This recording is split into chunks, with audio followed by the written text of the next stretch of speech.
Roll call, please. Good evening. Ann Catrillo, Here. Rebecca Bear. I don't know if she's still on. Yeah, she should be coming. Present, I'm soon. here. Oh, she's here. Okay. Hi, Anika Rebecca. Story. Here. Jason Goldstern. Thank you. Hi, Rebecca. Thanks for zooming in. Moving on, I need a motion to approve the agenda for April 9th, 2026, with members of the committee reserving the right to add to the agenda and to take further action in the district's best interest. Second. Any discussion on that? All in favor? Aye. Aye. I need a motion to approve the meeting minutes from February 12th, 2026. So moved. Second. Any discussion on those? All in favor? Aye. All right, we're going to move right into then our items for discussion. Mrs. Catrillo, if I Yes. could, before Yes. our teachers join us up here, Mhm. I was commenting to Dr. Vitale that it's been a year now since I've been on, and I've been very grateful for the past year. And I really think that tonight will culminate a year in the position. And we're going to be starting off with our intermediate science course plans. And one of my first meetings in this position was with the intermediate science teachers, and we discussed what the Steele's implementation was going to look like and the implementation of their program. And they really expressed some concerns with what we had going on.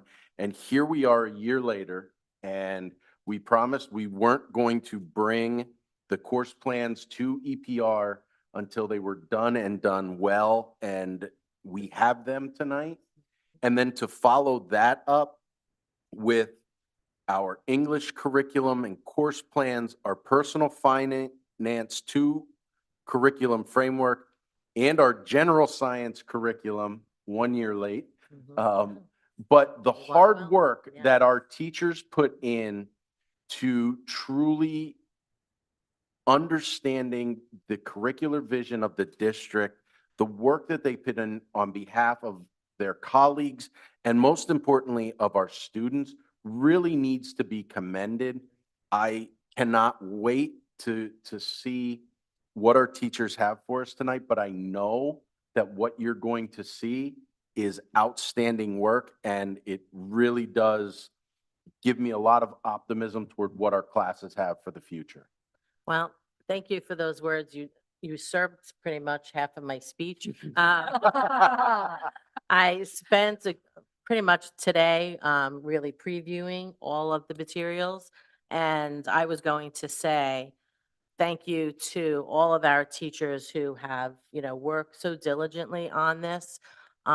It, to me, kind of, been on the journey with you. And I remember when we had all the intermediate science teachers in this room. And of course, being a former English teacher here in the district, and working, of course, with our other teachers, it really, for me, this is such a positive achievement, that we are marking this evening, and really looking at the science in particular, really like amazing work. And what a difference from what we've had in the past, obviously those of you who've been here, to what we now have, and really just moving our students forward in such a positive way. So yes, thank you and kudos, and very much looking forward to the presentations for sure. So with no further ado, I guess we'll begin. All right, intermediate science course plans, come on up.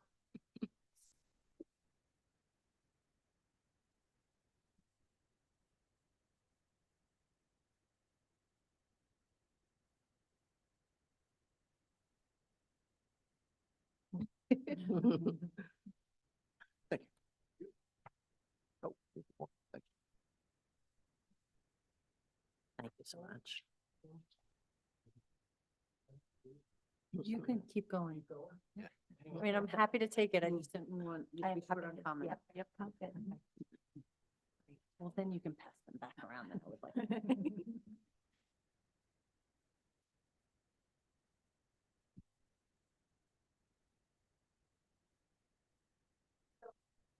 to work through the Activate program at Open SciEd, a lot of the teachers were struggling at both the Big Yell and Union.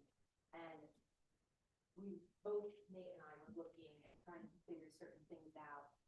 And one thing that kind of was like our aha moment was when we figured out, wait a minute, this is phenomenon-based learning. And once we figured out it was phenomenon-based learning, it gave us a pathway to kind of not only teach what we're supposed to be teaching, but actually design if we don't like exactly what was presented to us. So phenomenon-based learning is a learning approach where students learn by investigating an actual occurrence, scientific process, or observable event. So just something that's happening in everyday life that is science-based, and it doesn't even necessarily have to be science-based. And when you are using phenomenon-based learning, what this is doing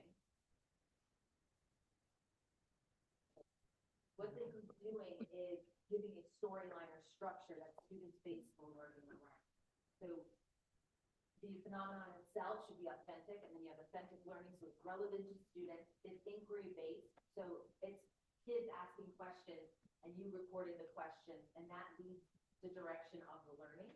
So students are actually learning what they want to because they're trying to figure out something about this phenomenon. And it's multidisciplinary. It's not like an easy yes or no question, and it's learning science not in isolation, but cross-curricular. The students may be reading articles. They may be diving into activities online, doing web searches. They may be doing science experiments. They may be writing what they're discovering.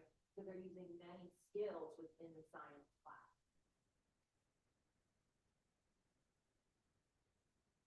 So, what makes a good phenomenon is it's going to spark curiosity with students. For example, this year our first one was the healing process, which we spent a lot of time on. The healing process dealt with somebody breaking an actual bone, and then the kids were learning how the body will actually repair. So it's something they can relate to because you ask them questions, and a lot of them have had broken bones before. So, you're then able to dive into that a little bit more, and they bring what they know in the class. So it puts it sort of the ownership within their grasp, and then they can be more engaged. It's going to address the standards. We addressed, I think, most of the steel standards. We based them off the NGSS at first, but then we fixed that up. They can be investigated. They're observable through data and observations, which is something we really want to hit because the high school is looking for the ability for the students to be able to analyze that data, which is really important because they seem to be lacking a little bit of that once they leave us. So that's going to be good. It's complex, so you can't just explain it with one sort of like idea.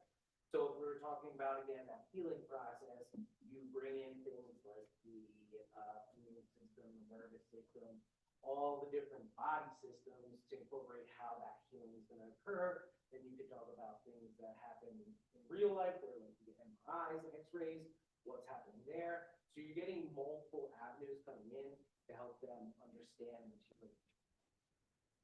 Relevant, again, it's going to tie directly to them, so it puts them in that sort of driving seat.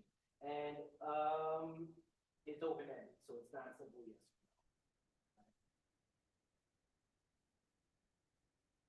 So throughout the first and second quarter, as we worked through Open SciEd, we did identify some problems that we were having across the board. One, we were crawling through the unit.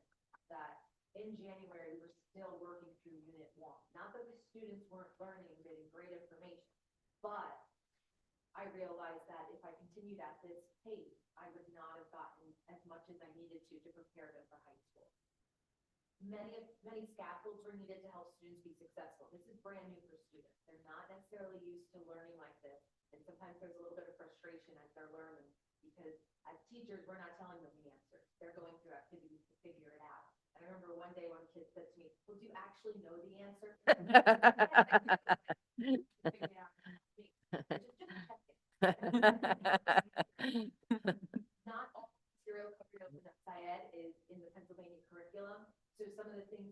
going through, it was helpful to some degree, but then we were taking away what we needed to cover.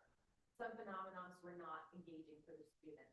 So when I finished the first unit, I looked at the phenomenon for like the second and third unit, and it said I would need 60 days. At this point, I was mid-January, not cover 60 days and still get genetic and what the kids needed. So, and I looked at the phenomenons and they were okay. And I realized I can do something a little better and I can make it more interesting for the student. So I proposed the idea of, could we ever live on Mars as humans? And I showed them clips from The Martian.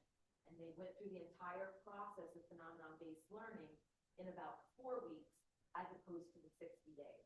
That's when I kind of reached out to me and the curriculum and instruction department and said, I think I can do this better if I'm able. And I showed them kind of things I was working on. It is, using the units as they were designed is very time intensive.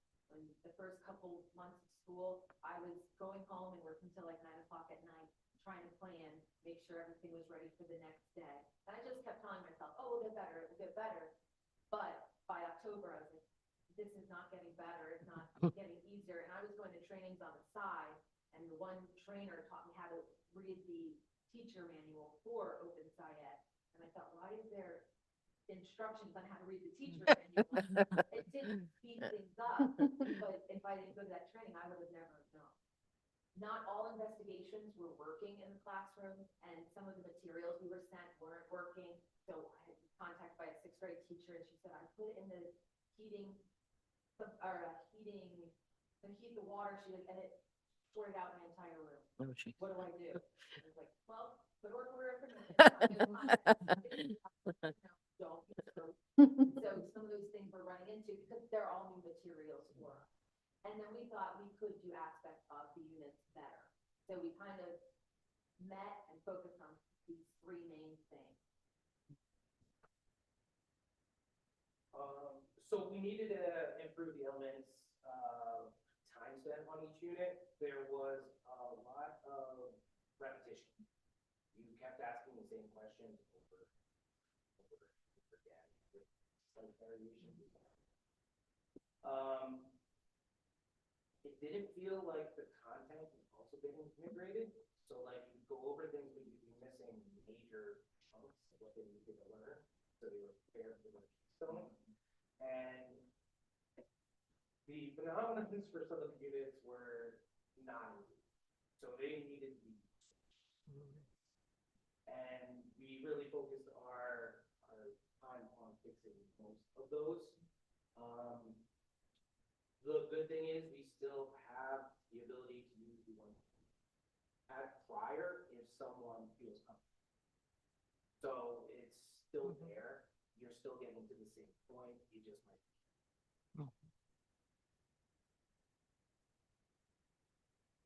So what we did was we met as teachers from each grade level, from Lehman, JTL, and we looked at the units. There was originally 6 units. And we took the 6 units and combined them to 4. And both middle schools were represented. It was really nice to collaborate together. The 6th grade teachers, they were having a little bit more success, but then they were also seeing things that, like, yeah, we can combine this together. This is what the 6th grade teachers decided. So each quarter will be a particular unit. The 7th grade teachers, they were struggling. They were so happy that they got to redesign their unit.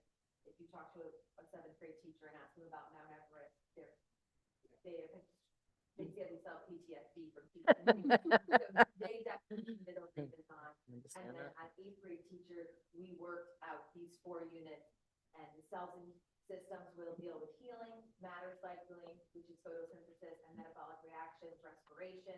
We combine those together. Genetics and natural selection, we combine together. These were separate, and then ecosystem dynamics to end the year.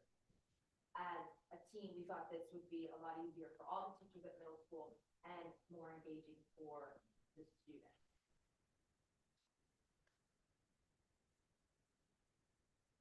So this is kind of the roadmap we follow. This was provided by Open SciEd, and we did get some training from Activate on this. And when we put these together in our own minds, this is kind of like, wait a minute, this is how we do it. And once we figured that out, we realized we can do whatever we want with teacher interest, student interest, things like that. So the unit will always start off with that anchoring phenomenon. So the cells and healing was the broken bone. For photosynthesis and respiration, I did the Martian and the idea, can we ever survive on Mars?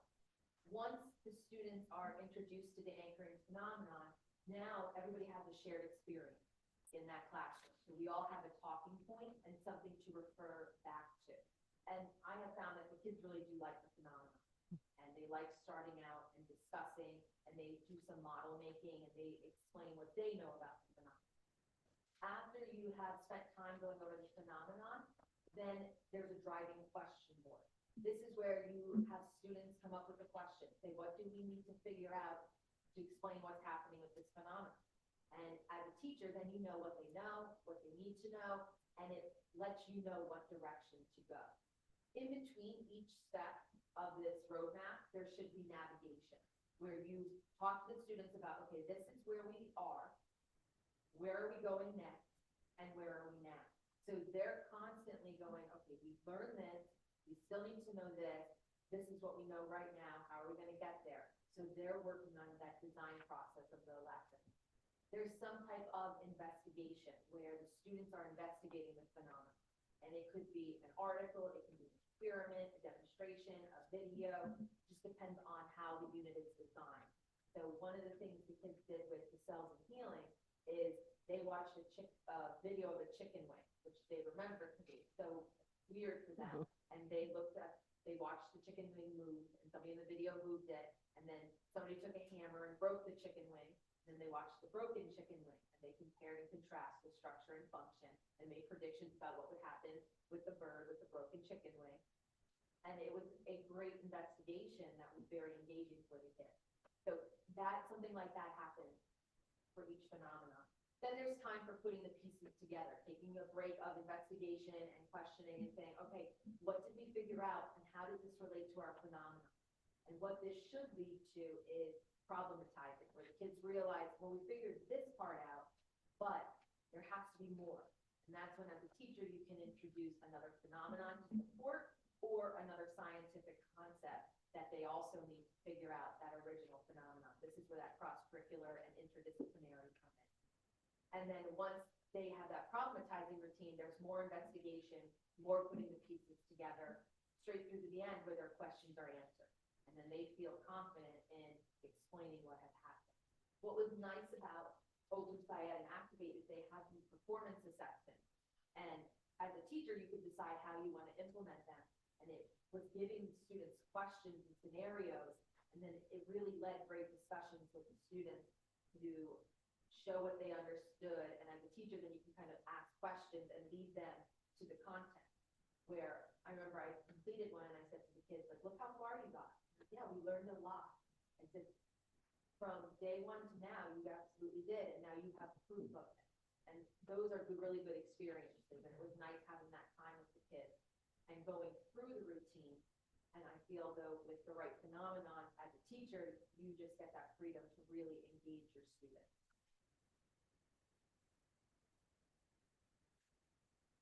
So basically, the anchoring phenomenon is going to start the unit, okay, and that allows the students to question their experiences that they have.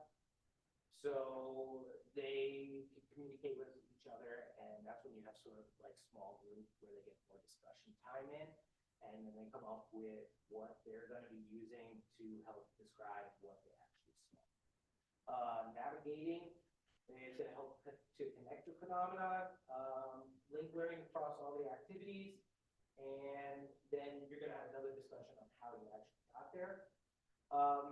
The thing that I've really liked about this whole component or instructional model is that you can also then go back.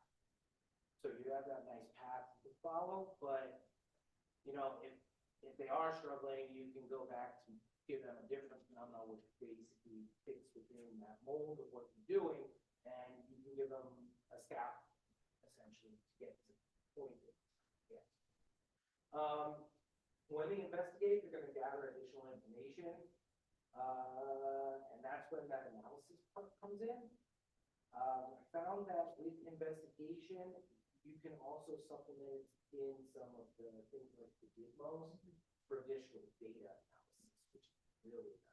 So the gizmo activity that we have, there's a lot that ties into the different models that we have so that they get more interaction and more of that data collection, looking at graphs, analyzing stuff, which is something that we got to really, really hit on. Problematizing routine, they're going to connect those, the learning to new contexts. They may need to revise their model. So what I did was, when we had break, I had them redo their models when they came back so that they could sort of re-engage their mind, because we were out for 2 weeks. So I had them just restart the model so that they could then get back to the swing, which was really nice. Now, I personally love the models. They really have a great time with it. And if you put them in a group, they're all conversing with one another, wanting to know what they need to add.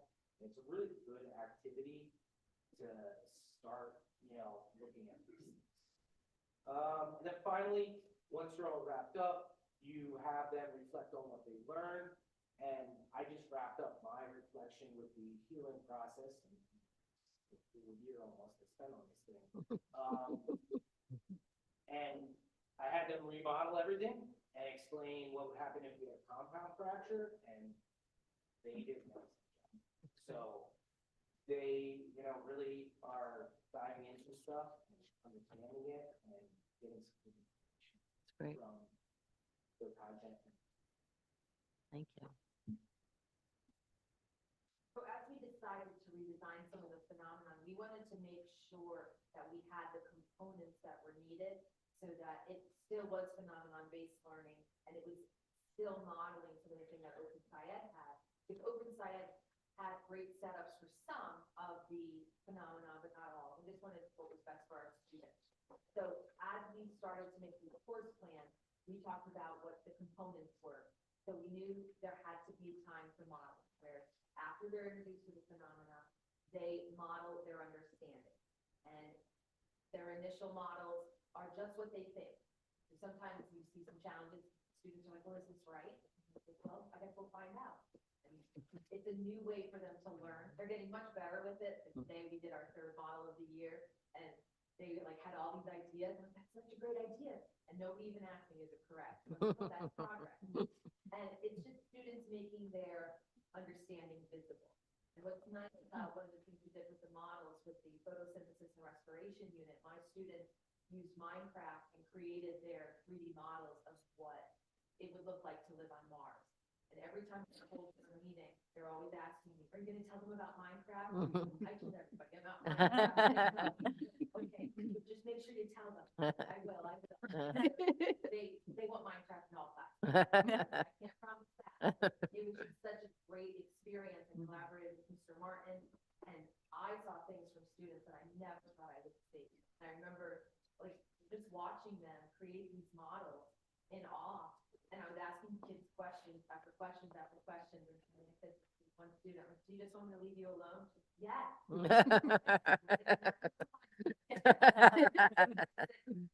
Great job. I want to know what you're doing, but I could tell she just wanted to be left alone and let her do her thing.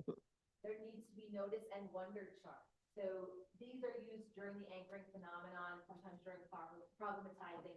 Students are writing down what they see and what they think about. So initially, students did struggle with this, and I said, noticing is just what you see. No one's going to question you. Just write down things that you see. And then as we went through the year, sometimes they started with their wonder. That's great. I said, you are going right to the question. You're not even really taking time to observe right now. And it helps students record their observations, generate questions, and keep up on their learning. The driving question board, where this is where you display all the kids' questions in some way, shape, or form. So I do mine on Canva and I put it in Google Classroom. Some teachers use the large butcher paper and Post-it notes. So as teachers, we have our own comfort in how we're doing this, and this is a great way to make connections with kids. And they feel so confident when they're giving their questions. A lot of them are higher level, And as a science teacher, I think a lot of things scientifically, but then as when they're giving me their reasoning or their questions, that's a great way to look at it. I never even considered that. And I think it makes better connections with the students then. There's always going to be a related phenomenon. So something else that is very similar, so the students can kind of do a transfer of their knowledge and realize it's not just once this is happening, it happens in many places. Usually this is midpoint of the unit, and there is a performance assessment for that, and at the end of the unit. And it shows how they can use their knowledge in many different contexts. And then student discussions, which are nice. You can do class discussion, turn and talk, group discussion, with the model discussion. I taught my students to do like a grow and glow discussion. So let people know where they can still grow their models, but let them know where their models are doing or glowing, right? What they did really well. And then so if you are criticizing somebody else's model, also think about how this is going to be used to improve your model. So it's developing a lot more skills in just science by going through these different units. So I know we passed out then the course plan for cells and healing. So that was basically we took this roadmap and we put it into this format where if you're a teacher and you want to know, okay, the anchoring phenomenon, what to do, we have the resources and just a little step-by-step of how to do the anchoring phenomenon for a particular unit. We have areas for putting the pieces together. So as the teacher goes through, if they're like, I don't understand what putting the pieces mean, they can see. We have what the investigations and navigation will be. We also have assessments, projects, things like that throughout the unit built in so they kind of get an idea of where to put the assessments as well. And as we continue with these course plans, the goal is to create some more engaging phenomena, get more resources, more assessments, and just making them better and better year after year for the teacher. We created these with the mindset that if you were a new teacher and you walk into a classroom, you could see what you need to do. And if something came from Open SciEd, we sent the lesson and questions, and then you had to refer back. I don't know if anyone has any questions or comments. I have a few comments. One, in looking at your presentation and obviously what I already saw on, online with the course itself.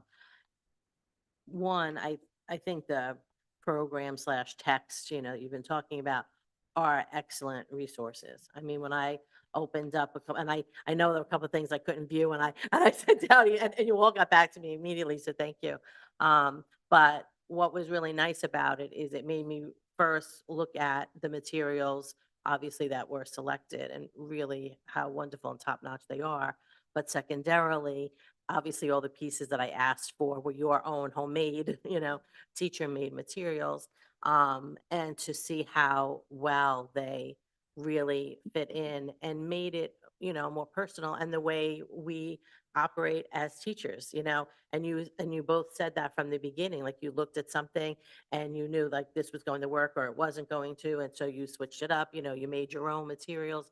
And obviously that's the whole point of being a great teacher, to be able to, move things as they need to for our own students. So really excellent on both regards, truthfully. So thank you so much. It's really good. May I? So March 14th last year, we pulled all science curriculum off a board agenda. And then March 17th was Andy's first day. And on March 14th, I called him on my way home and I was like, we just did our science teachers dirty and in this whole process of years.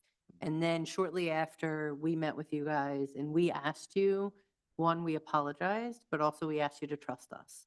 My hope is that we asked for blind trust, but this process was amazing. And this is exactly what we're talking about, that we don't want to allow a program to dictate what we teach our children. We want you as the professionals to tell us what our students need to learn.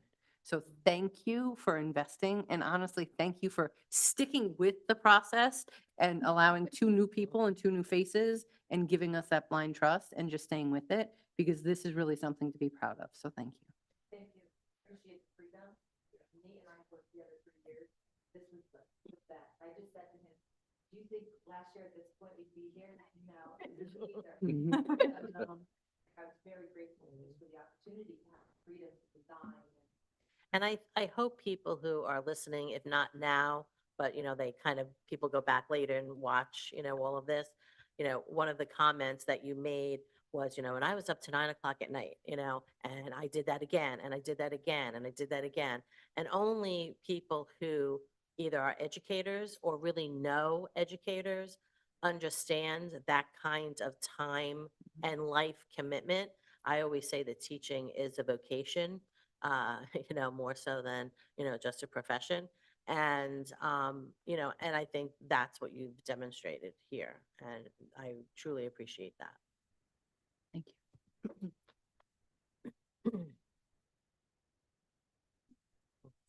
Yeah, thank you.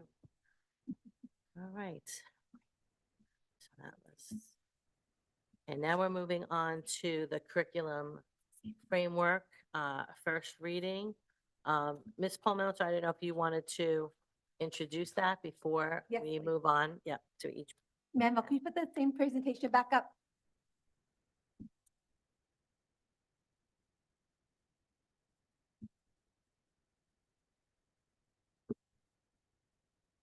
So our curriculum team wanted to just take a minute just to kind of level set with you, and want to thank you guys for trusting us to lead these teachers and our team to be able to really capture their knowledge and be able to see what these outcomes could look like when we really put the trust in our teachers to be able to teach. So we all talked about that a lot in depth. So what I just want to say is that one of our goals that Maggie presented to the board was to come up with a curriculum handbook. So I don't want to spend a lot of time on this because you've been with us this whole year as we went through the stages, but we started just coming up with a glossary that we're all using the same terms. Then we had our PD days, which our teachers committed their time for working together, creating profiles. They looked at the standards, they mapped them out, they looked at our current resources, they looked at new resources and how we could best serve our student body. That's the key in all of this. Like, they looked at the students they see every day and made sure that what we're doing matches what their needs are and also meets all of the state standards to make sure they have that competitive edge. So after they did their PD, they went through all of that learning. We also then taught them how do they best serve them with writing it. And they haven't written curriculum, some of them in their career. Some of them have, but it's been a few years. So what we brought them through, Maryland and I, a curriculum writing process in which we taught them how to write the curriculum template, and they developed the process with us. So they sat with us and said, okay, these are our needs. This is what we need to have included. So we were able to develop a official curriculum framework template that we've been using. We used it throughout English. We used it with personal finance. We're using it with social studies next year.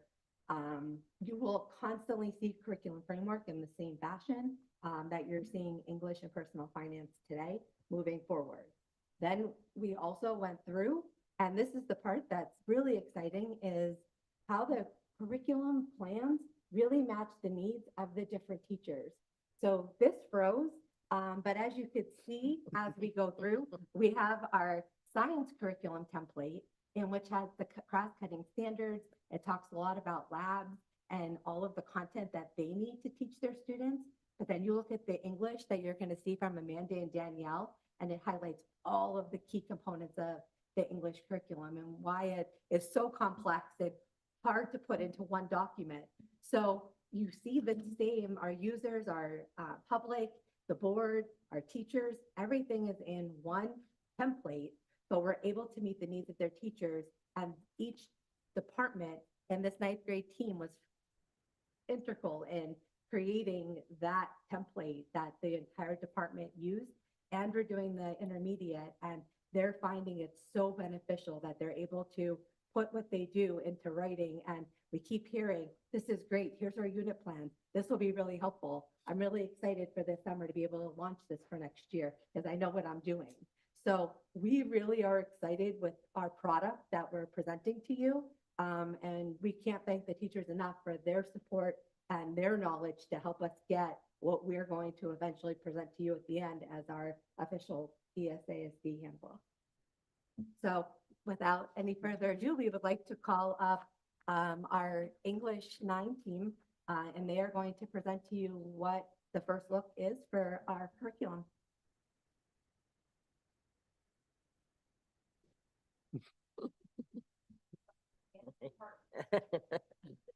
I do know most of you. Hello, I'm Ann Signorello. I teach 9th grade English at High School South. This is my right hand. I'm Danielle Damian. I teach 9th grade English.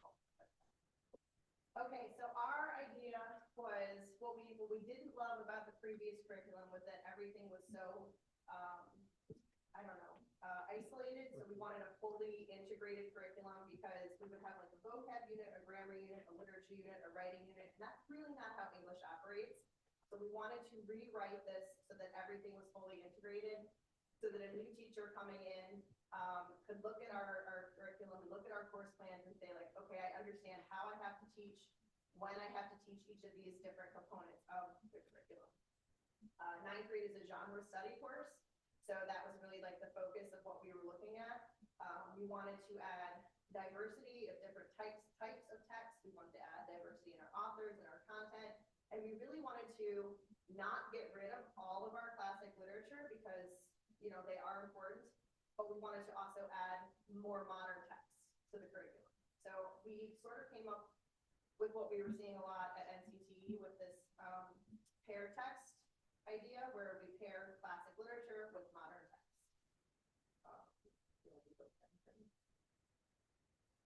Nobody wants to do vocabulary.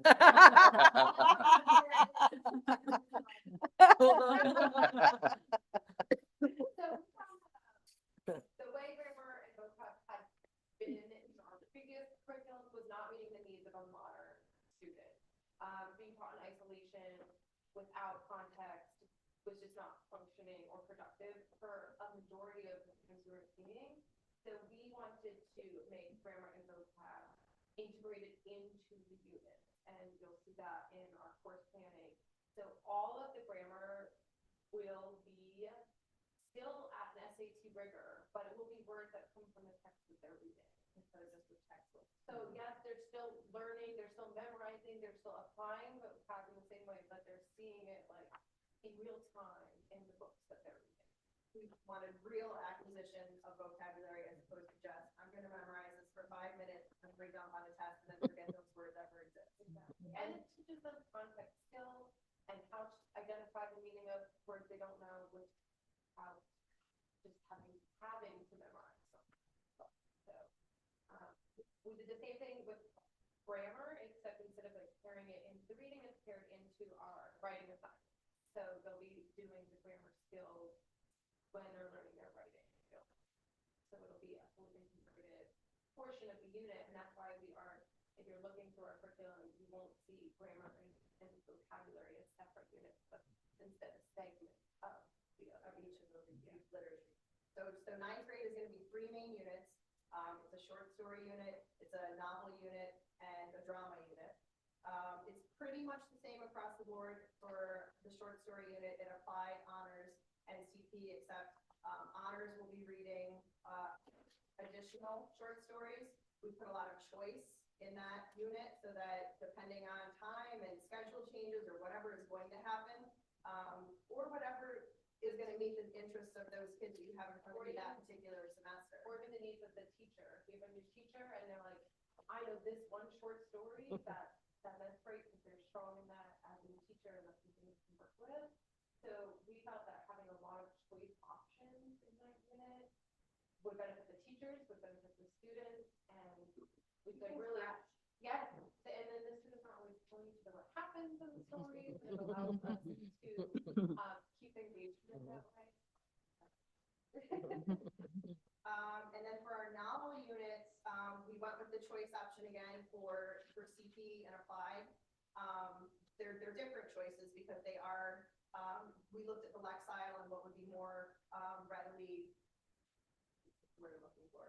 More easier accessible for based on level for them. But the CP level and the applied level have 3 choices for their novel. They're gonna do 1 novel, okay? And again, that can get rotated through so that we're getting, fresh engagement, and it's not the same, like, there can't be the sharing of the notes from year to year as much as we are seeing now. And then within the novel unit, that's where we're hitting most of our nonfiction literature standards, because all of the novels are paired with a speech, they're paired with poetry, they're paired with nonfiction supplemental materials. And we also put our seminal documents. I saw that. That was We're gonna- impressive. Late Declaration of Independence and what rights everybody has based on the novel that they're reading. So all nonfiction, and poetry and supplemental texts we chose that you see are related on theme or historical context. So students are drawing bridges between different texts, which really hit our standards of, how does a nonfiction text differ than a fiction text? And also give students a deeper understanding of the fiction text itself. We really want people to read not why, which I know, like, people have said that for years and years and years, but we really wanted to make it so that this curriculum sort of forced that. That was the idea. But it also has the opportunity to be wide. There's lots of text choices. So if you have a year where students are really high achieving, you can cover more text, they are there. And if you have a year where you have students who are really struggling, you can really Good focus time. on those skills with just one text. They're all really deep pieces. And then the different way that honors is going to operate is, they don't have a choice. We looked for, I'm not kidding, we looked for 3 years for a book that we thought would be just as rich as To Kill a Mockingbird. So we're keeping To Kill a Mockingbird, but we're pairing it with Just Mercy, both, pretty good sized books. So that we're bringing in that modern text as well. So you have a different voice, a different. Right, and it's type of fiction and author. nonfiction being paired together. Obviously relatable in themes and all sorts of connections with the trials and everything going on there. So, and then the same thing, we're gonna pull in the Bill of Rights, we're gonna pull in poetry, we're gonna pull in, speeches as well. Drama. Our third and final unit is the drama unit, and the focus for the standards for this unit will be our poetry and drama standards that are under the fiction category. And they also will do their argumentative writing standards. So each unit had a different writing focus, narrative, informative, and then argumentative. And we also made sure that we had a nonfiction piece in this one as well, because we wanted to hit the one standard about the same subject from different mediums. So students will study Shakespeare's life in film or in nonfiction text. And we also, in the same unit, have a similar standard for fiction, where we have to have the same subject in multiple mediums. So students will take a look at the graphic novel version of Romeo and Juliet scene, or they can look at the poem of Romeo and Juliet. And then we also have a paired text for this unit as well, which is Long Way Down by Jason Young. This is a novel in verse, so it is a story told through poetry. And this was something we saw at NCTE, but also something I've done in my creative writing classes where students have read novels in verse, and I find that the modern student loves the novel in verse because they're getting a story, but in so many less words. And they find that so much more approachable than big chunky patio overload. So we actually saw this exact pairing presented on in NCTE, Long Way Down and Romeo and Juliet. And they paired not only like the poetry similarities, the poetic terms, similes, metaphors, repetition, but also the content, the struggle of adolescents versus adults, and revenge and death and grief, and all of those themes were similar in a modern setting. Acting before thinking, as teenagers do. So yeah, we're wrapping up the 9th grade unit with comparisons for of different mediums for both nonfiction for Shakespeare's life, but also fiction for graphic novels. And then honors will do the full text independently. CP will do a little bit independent, a little bit in the classroom, and then applied to do like key scenes together in the classroom. That was the idea. Question? Well, first I have to say, you make me so proud. I worked, hired them. And obviously, as I mentioned before, taking so much time to go through this. And when I saw 3 units, I thought, oh, I know what they're doing. And really, it's beautiful, just in terms of how everything is so really integrated, but not only, as you said, like in, obviously in theme and, all the things that we would be talking about in terms of literature, but in terms of style and really getting students to write well, um, really impressive and specific. And I know these are things we had talked about through the years, and kind of did on the side, having not written curriculum in 20 years. But to finally see it, written down that we're doing a narrative, we're doing informative, we're doing argumentative, and these are the things, and this is how much, and, integrating it using, primary text, and how, to do that. All of those things are, just really amazing to me. The fact that you have spent so much time in really looking at texts, whole novels, et cetera. And I want to say this for the public, just as I said about the science courses before, they had found, a rich text for them to use, but still, even though online or whatever, still very much textbookish, where with English, it's a whole different ball game because you're not following like a textbook. So everything that you're talking about is purely from the teacher, you know what I mean? And the knowledge and really understanding your curriculum and what it is that students need. And, like it really shows the educator, and to be able to put it all together, in really in such a, beautiful fashion.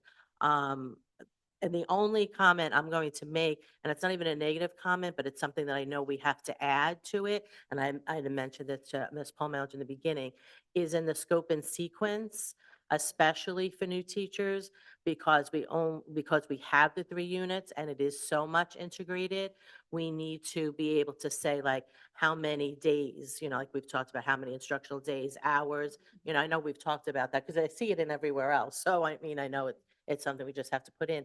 And then maybe in that, somehow just discuss, let's just say, since we have 3 units and we'll say 90 days, so we'll say 30, even though I don't think we'll spend as much in short story as we will probably in the novel. The novel unit is like, it's huge, and it's phenomenal, absolutely phenomenal. So I'm thinking in that, let's say it was even 45 days, like how much time, maybe just to say like with the writing, you know what I mean? How much time specifically, with the literature, you know what I mean? Like just to, so a new teacher coming in just wouldn't look at this unit because it's, it's huge to say, okay, yeah, like how am I, how am I going to navigate that a little bit? And So, I just want to add, that was my lack of direction on that. We were so focused on the actual content. I didn't provide them the direction on, we said we need to make the top part of the curriculum, not the content, Yeah. more intentional, because I felt like before it's 18 pages and people just yes. fly through it. Oh But my gosh, yeah. there could really be a lot of benefit if we take time and do a true like scope and sequence and what time it's needed. So as we're working through these, reading these, and they asked me a million times, are we good? Do we need anything else? That was on me not But noticing no, but to that. be honest with you, I think, I mean, and that's why I said this is not at all, because the point of these presentations Yeah. ahead of time is to look at, all of these things. And I think this is so much work. Like people have no idea. I mean, how much work this is to do. So to get to, where we are now is like, I'm gonna do handstands, you know what I mean? Well, It's and- amazing. And Mrs. Catrilla, originally, in defense of our team, originally I had a presentation plan for this evening that we pulled from the agenda that would have affected that very aspect of their Mhm. curriculum. So I was also asking them to pull back because I Mhm. didn't want to duplicate an amount of work. And next preview for next month, I will have a groundbreaking type presentation for you and for the community that we can talk about, which I think will very much assist these professionals in making exactly what you're asking for. Excellent, thank you. And uh, I think that's pretty much everything I wrote down because I was, oh, I know what it was. The asterisk. Why? Why? do you Every- keep it going? What are you doing? What's, yeah, the asterisk? Tell me. Okay, okay, okay. Yeah. Only required in one unit, two unit test. Mm-hmm, First May, two every unit, mm-hmm, but the other two units have different requirements. okay. That would maybe I would just somewhere note that, you know, so That will that, go on the top yeah, part yeah, too, because and I how was to kind of wondering navigate where the that was. Um, Definitely got a little more clearly because we Mhm. wrote off. Yes, you did. And also, and this is something just I noticed, the curriculum framework versus the course plan. I did all curriculum first, then I went to the plans. So when I first looked at the curriculum framework, I noticed all the standards were just the code numbers, letter code numbers. And I wrote down, oh, we're going to need an addendum because anybody who doesn't really just know the standards off the top of their head, perhaps would want to see that. But then I noticed in the course plan, obviously, it is already, oh, I agree. And we did that last time, but we always made sure we had an addendum. We don't need that necessarily now, but, right. And the only reason why I say that is because the board, when we bring this to the board for final approval, the board only has to approve the curriculum framework, remember? So I want to just make sure that the standards are there for them if anybody wants to look at it. And then the framework is something, not the framework, again, it's so crazy. The course plans are things that we see, obviously, but we're not going to approve because you'll change and monitor and adjust, as you teach, as you should. But the amount of work that goes into the plans is, I want to say, even more, than, yes, they have to be done say in the beginning, but really so much work. So, and just the amount of reading that all of you did outside to, finally, obviously pare it down. And especially as we see 10th, 11th, and 12th grade as we move forward. But really beautiful job. Thank you so much. And please go back and for North as well. I know Laura worked on this. Tell her I said thank you so much. And, as department chairs, please give that kudos to everyone in the department. I appreciate it. Thank you. I would like to say to Danielle and Amanda and to Laura, if she's listening, thank you so much for leading this, for the extreme amount of work that you put in to have this ready for this evening, for pushing back against us when we said, write your curriculum framework and then do your course plan. Thank you for pushing back and saying that's not how this should be done. Thank you for including all of your colleagues when you were choosing text, when you were putting together assessments.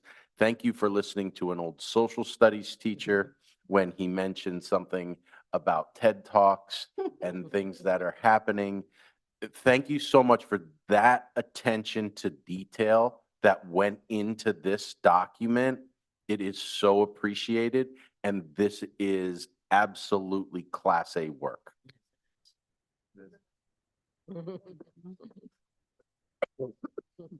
And I just wanted for a side note with the English curriculum, we are going to be bringing the 10th, 11th, and 12th grade curriculum next month. The reason we put 9th grade on this month's EPR meeting is because we're going to be bringing their resources to be purchased out of the budget for this school year. So we wanted to make sure that the curriculum you guys had a chance to look at and review, get the first look, so we could begin the purchasing, so we know they have their books out of this budget. That's great. And 10th, 11th, and 12th, you're going to be just as excited. The Oh, no teachers doubt. did an amazing job. No doubt. And I just want to add too, that this ninth grade team was so proud of what they produced that they wrote it up as a proposal to present an NCTE, which is a national Yeah. level. So we're waiting to hear, but just the fact that they put themselves out there was just awesome. And writing a proposal in itself is several hours of work. So Sure. add that on to everything else. Great. Thank you. Well And I do want to say thanks to the board in general, and obviously our central administration in allowing people to go to trainings and having these trainings, conferences and such, because we heard the science teachers say, that this is where they learned it, and this is the training we brought in. And obviously, they just kind of reiterated those, those same things. So that's really important. Thank you. Okay. All right. Who's next? So we have one more for you today. Well, two more, actually. more, yep. We have Let's Rich start Sanker here. here to present the Personal Finance 2 curriculum framework. Excellent.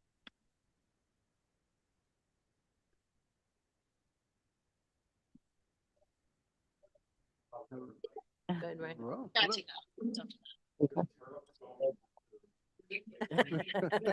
Good luck. Yes.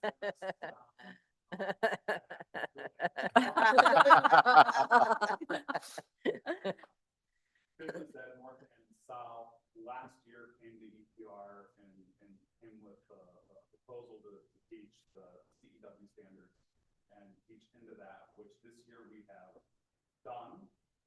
It is going quite well. There have been some bumps, as can be expected with any new curriculum. But it is going very well. The kids are getting very age-appropriate career and personal finance topics. So the freshman course is heavier in the career side than it is the personal finance side. Because, let's face it, freshmen don't care about credit, taxes, or anything else. So. I'd like to not care about them. Yeah. We all- Credit ratings, but that's not the real world. So, the junior class, that will see this hopefully next year will have a better understanding of money. They'll mostly have had jobs. They'll have seen their paychecks, and they'll have seen what that looks like, and they might have the foresight to start thinking ahead. So when we sat down, and I'll, at South, and I know at North, we sat down as partners to talk about what to do, so that when 4 of us came together, 2 from South, 2 from North, to write, we had an understanding of what each school was looking for and what our students would need. And our student bodies, for better or worse, are fairly the same. They're 11th graders. Yep. So we started with the idea. I've been teaching personal finance for longer than my students have been alive. And so I came, and it's what I did before I was a teacher. I came with this knowledge, and I said to Jessica Hofstetter, I said, I need you to be with me with this. You will rein me in, because I want to go too far. I want to go too deep into everything we teach, and she'll put the brakes on. She'll pull the reins. And North had that same, and I started with 11 units. We all started with 11 units, and they said, oh my God, how can we teach 11 And a half a units year. in half a year? They had to rein me. I think we've done a very good job. We have 6 units that follows very much what the state has as a model curriculum for personal finance.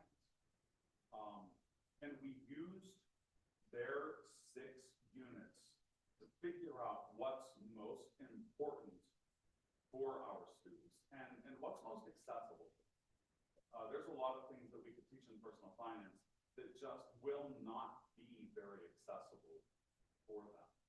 So removing that, we narrowed this down, and I think you have the framework Yeah. in front of you, yeah? Mhm. Our units are pretty simple. Unit 1 is fundamentals. What are the basic things that people need to know about personal finance? What's money? How do we think about money? Our behaviors with money. How to overcome our biases with money and with jobs and with all those various things. Our second unit is really about income. How do you make money? And it's not just how do you make money in your career. Where does money come from when you retire? Where does money come from outside of your job, your investments, the interest rates you get, the other things, the hobbies? So we'll talk about income and all that goes with that, because with income, get taxes. Thing we all love. I just did my taxes, and that was so much fun. So we're going to teach the kids to do a basic tax return. Do a basic 1040, a TA40, Berkheimer, whatever their form is called. And they'll see it. And they'll see it from their perspective. We'll show them a basic one income. They're probably not making more than the standard deduction tax return. Understanding they can predict then what's going to come out of their paycheck. Also, teaching them how to fill out a W-4 appropriately so that they don't have to file a tax return to get the refund that shouldn't be taken out of their pay. We're going to talk about investing, which I had a question this year from a student, Mr. Sanger. Why don't our parents know about this? Oh, no. I said, because you're the first generation that's actually learning this in school. I didn't learn this in school. I don't think any of you learned this in school. And when we're talking about stocks and bonds and mutual funds and index funds and ETFs, they're like, how do you keep all this straight? And it's experience. Our goal, and unlike English said they want to go really deep, with the amount of standards we have to go really wide. And we're going to have to expose them enough so that they know how to ask for help, who to ask for help, and how to not get the wrong people helping. So when we talk about investing, we'll talk about stocks, bonds, mutual funds, ETFs, and index funds. We'll talk about using investments and the time value of money so that they can retire. The one piece of advice, anybody that's watching and listening, if you have kids, the one piece of advice that I've given all of them, if they have a job, ask your parents to open up a Roth IRA for you right now. Put $1,500, $2,000 in it, whatever you can afford to do, because it'll be tax-free money when they retire. Never pay any taxes on it, because I don't pay taxes now. So, that's my biggest advice. So they're going to learn these things. They're going to learn how to retire. They're going to learn the difference between a 401k and a pension, between a Roth IRA and a regular IRA, a 457 plan, so that they can at least see these things, so that they know what they're looking for.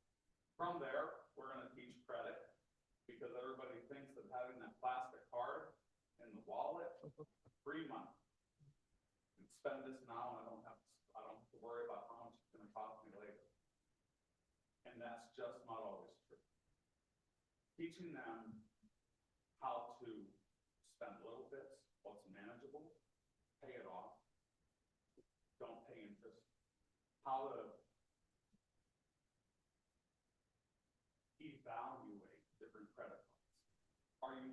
for the rewards? Are you looking for a lower interest rate because you know you're gonna carry balance?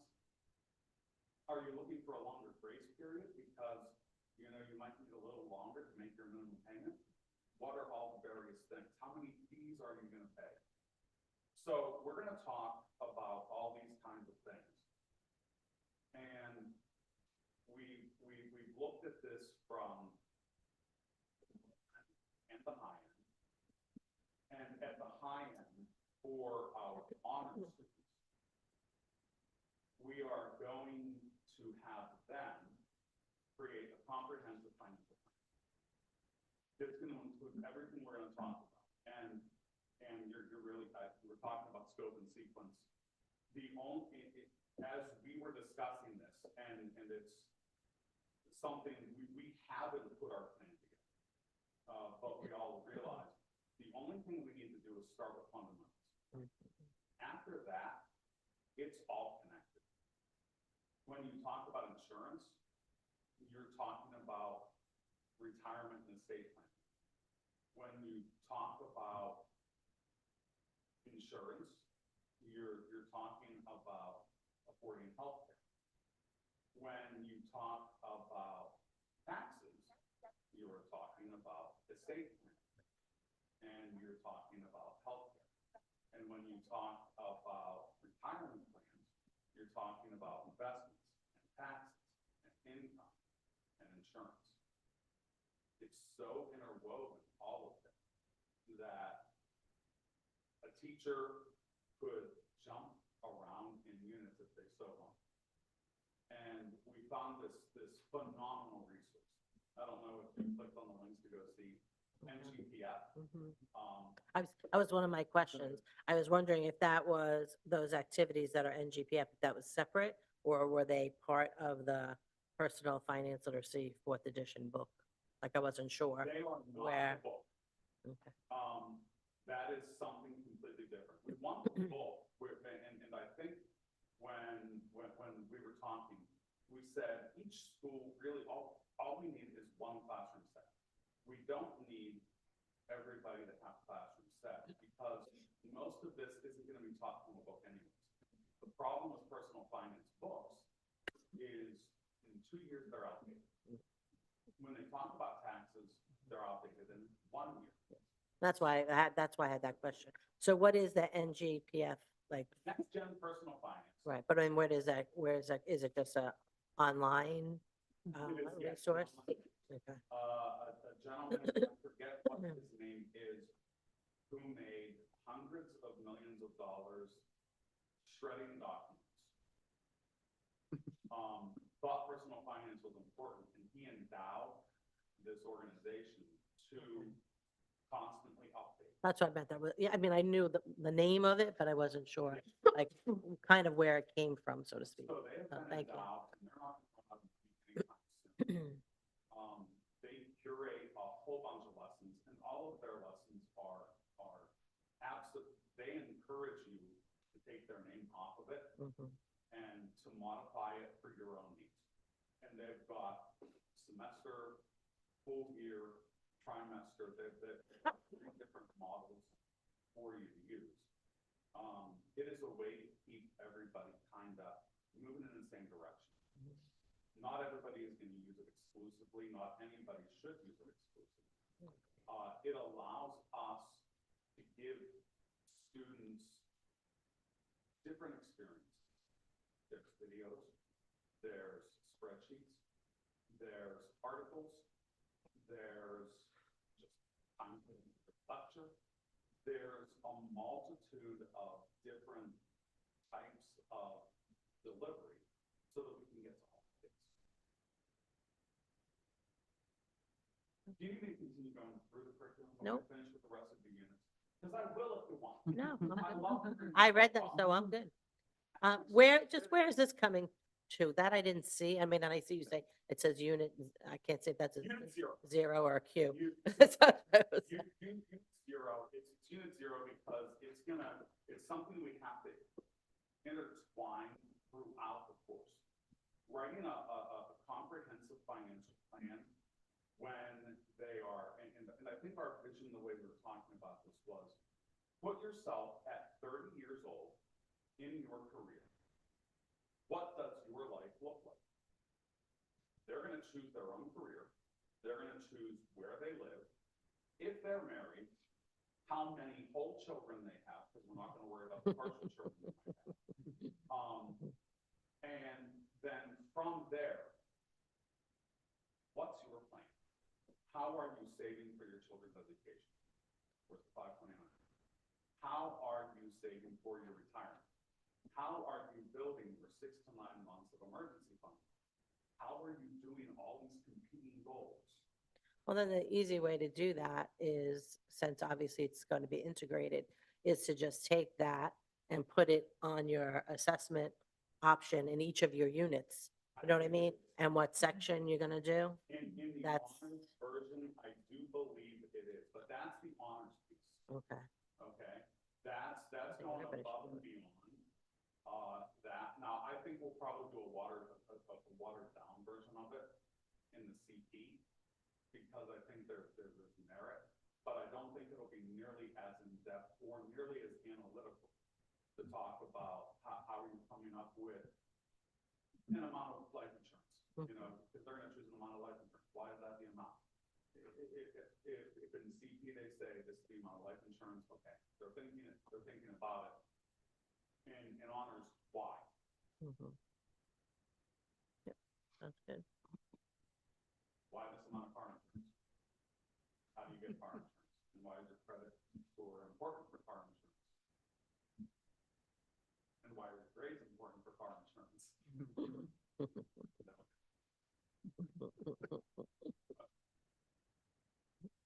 Well, everybody else is gonna be really Yeah. No, Actually, no, I it's find good. this fascinating. No, So very this good. is wonderful. Thank you. Yeah. And Yeah, but we don't want you to. I This, just wanted to say, before you guys go on to the next topic, this is what I do every day with my clients. I do want to comment. This was a group that I really got to work a little bit more closely with, and I had an unbelievable afternoon just sitting around with the team that was writing this and throwing ideas back and forth and really getting into a little bit more of the process than I have with some of the other groups. So this for me was like a culmination. You know, I came in, I saw personal finance one. I'm like, well, where's all the personal finance? And to see this come through was just a fantastic product. Great job to you and your team, Rick. Be really proud of this. Before you guys move on, is it okay if I say something? Sure. If you hear me? So Yes. this is what I do every day. And I have texts at home from when I got my licenses, as well as texts that I do when I coach and develop my financial advisors. And I have like the retirement planning modules for the CFP. I have all of that. So if anything you need, I have it at my house. Awesome. Thank you. people flat. Mhm. I love reading resources. I still have some CHFC texts from years ago. So, yeah, I'll take it. Thank you, Rebecca. Thank you. We Thanks, appreciate Rick. it. Thank you. Thanks, Rick. Appreciate your hard work for sure. And the last one is the general science. They were not able to be here today, Maria and Zach. They worked as a department. One of the goals they had was to work on integrating earth and space into their into the general science curriculum. So that group of standards, none of them at the high school have the certificate to teach. So they did a lot of research, a lot of work. The earth and space falls under the general science. So a lot of them are physics, chemistry. So they don't have the degree in earth space science. That's what I meant by they don't have the degree to teach it, but they are certified to teach our courses. When they went through, they mapped out all of the standards to make sure that everything within the PA standards at the seals that we are covering. And we are going to have to bring to you, on addition to the Gen Sci curriculum, is we are going to make changes to one or two of the other curriculums to make sure that you could see the standards that are not covered in Gen Sci, where they might fit in the physics class. So the science teachers are going to have those ready to go for next month. We wanted to get Gen Sci on the, they were very excited to get this across the finish line and present this to you. One thing you will notice, this is in the old format. They wanted to have the consistency of all of their curriculum because they had everything written in the old style before our new one. So just in the department, they wanted to keep that consistency, and they did have a lot of the Gen Sci written. They just did the additions to the Earth and Space. So they did an amazing job on this.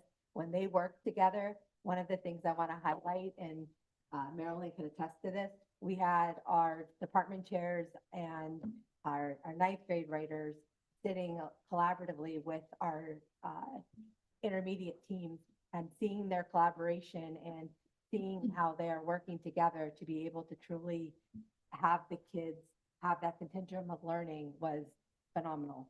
So they really spent a lot of time making this a product that we're very proud of in the curriculum department. When do we see their course plans? They're going to start working on those once they got the curriculum approved. When we were working through with English, that was the first department we got to do from the start to the finish as a CNI department. We really saw the value in having them done simultaneously because when we were looking at the curriculum framework, I struggled not being able to connect it to what exact activity or how are we going to say that we measured that our students' learning occurred with that standard. So we wanted to make sure that we were able to go through, Marilyn and I and Andy, to really see that full picture. And moving forward, that's how we're going to continue doing the curriculum writing. But unfortunately, at this point, we were just making sure that what was in the curriculum framework was right.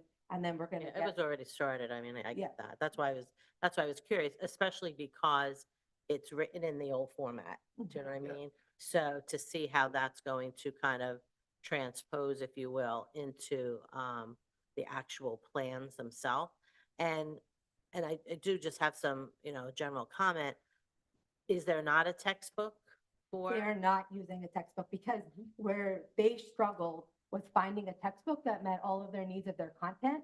It is such a vast introductory course, and they would have needed 5, 6 resources to be able to meet the need, and none of them really did it well the way that they're able to teach it. So they're going to, in their course plan, have similar to English, as you've seen how they work through, and that they're going to be able to provide those activities and those direction to the teacher.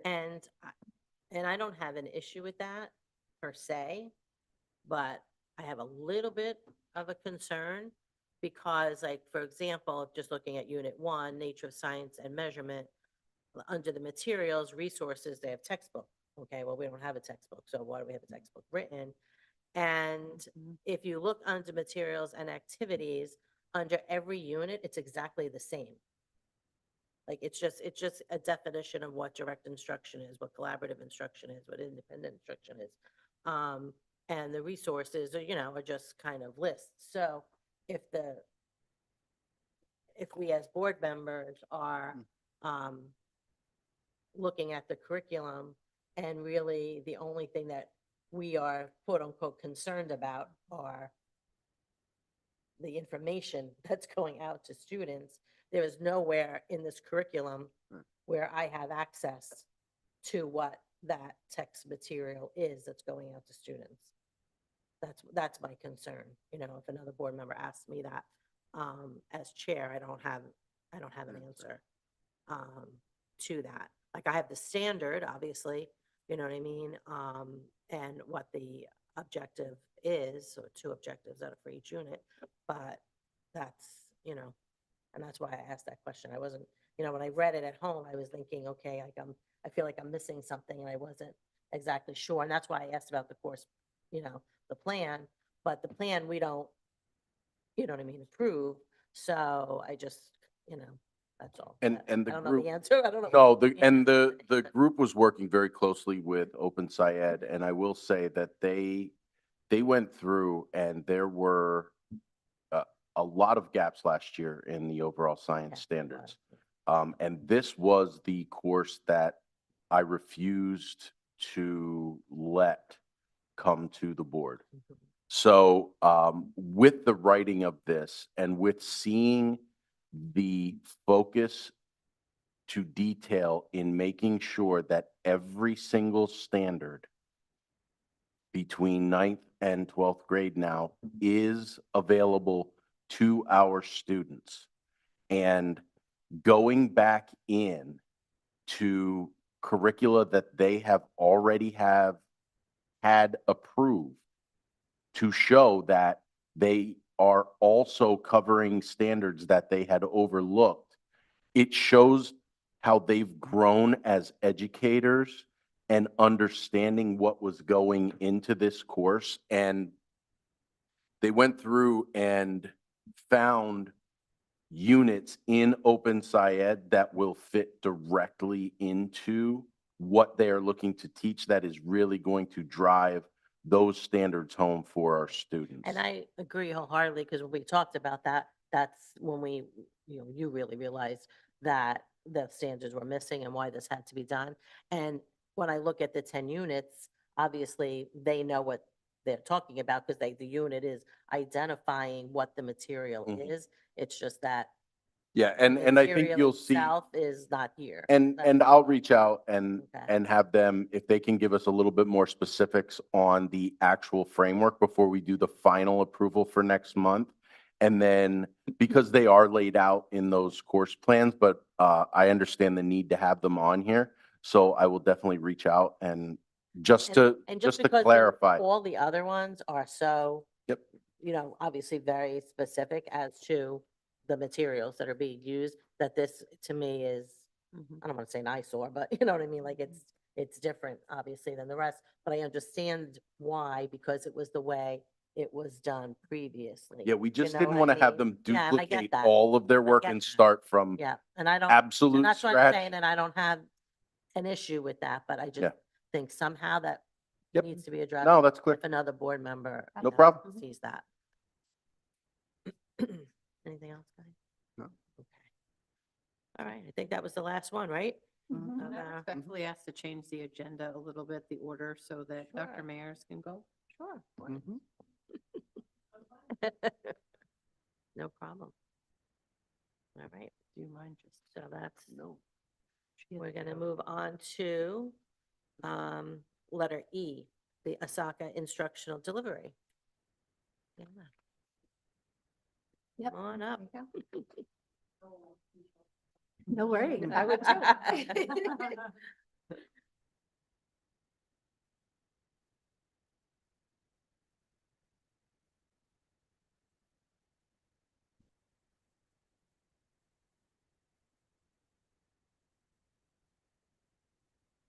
The microphone helps, unless you want to project really loudly. All right, so, thanks for having me tonight. Nice to see you. It's nice to be back in the district. We are so happy you're Yes, back home. we are. Some of us, you I know, but there's a couple of places I don't know, and introduce myself at another time. So I'm Dr. Deanna Ayers, and I have the pleasure of serving as the director at Osaka. And, when I came in, I spent the first couple of months just trying to understand the really great things that were happening there and the things that we could maybe do a little bit better there. So one of the things that when I was doing interviews with my staff at full-time and my part-time staff, getting feedback from parents and students was there's some things that bubbled to the top that were really needed to maybe be addressed sooner than later.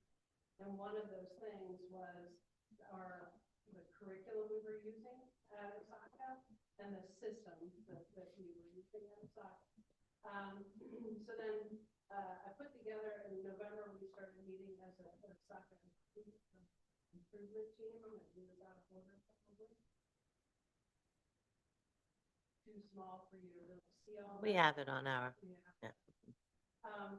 So we put together a continuous improvement team. I came from a school that was comprehensive school improvement, so it was really easy for me to roll in that same strategies I used there. So the team covers all of the areas in which ESASD serves in. I also have team members on here from, of course, our central office group, and we also have some of our brick and mortar principals on here too. So we want to make sure we really got a group of people together that had different perspectives when they looked at ESASD. So this improvement team then began looking at different ways of providing our curriculum and different systems.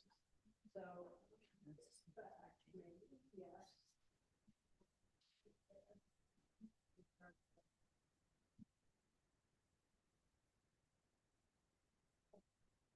So we looked at over six systems and curriculum pairings that we could have implemented.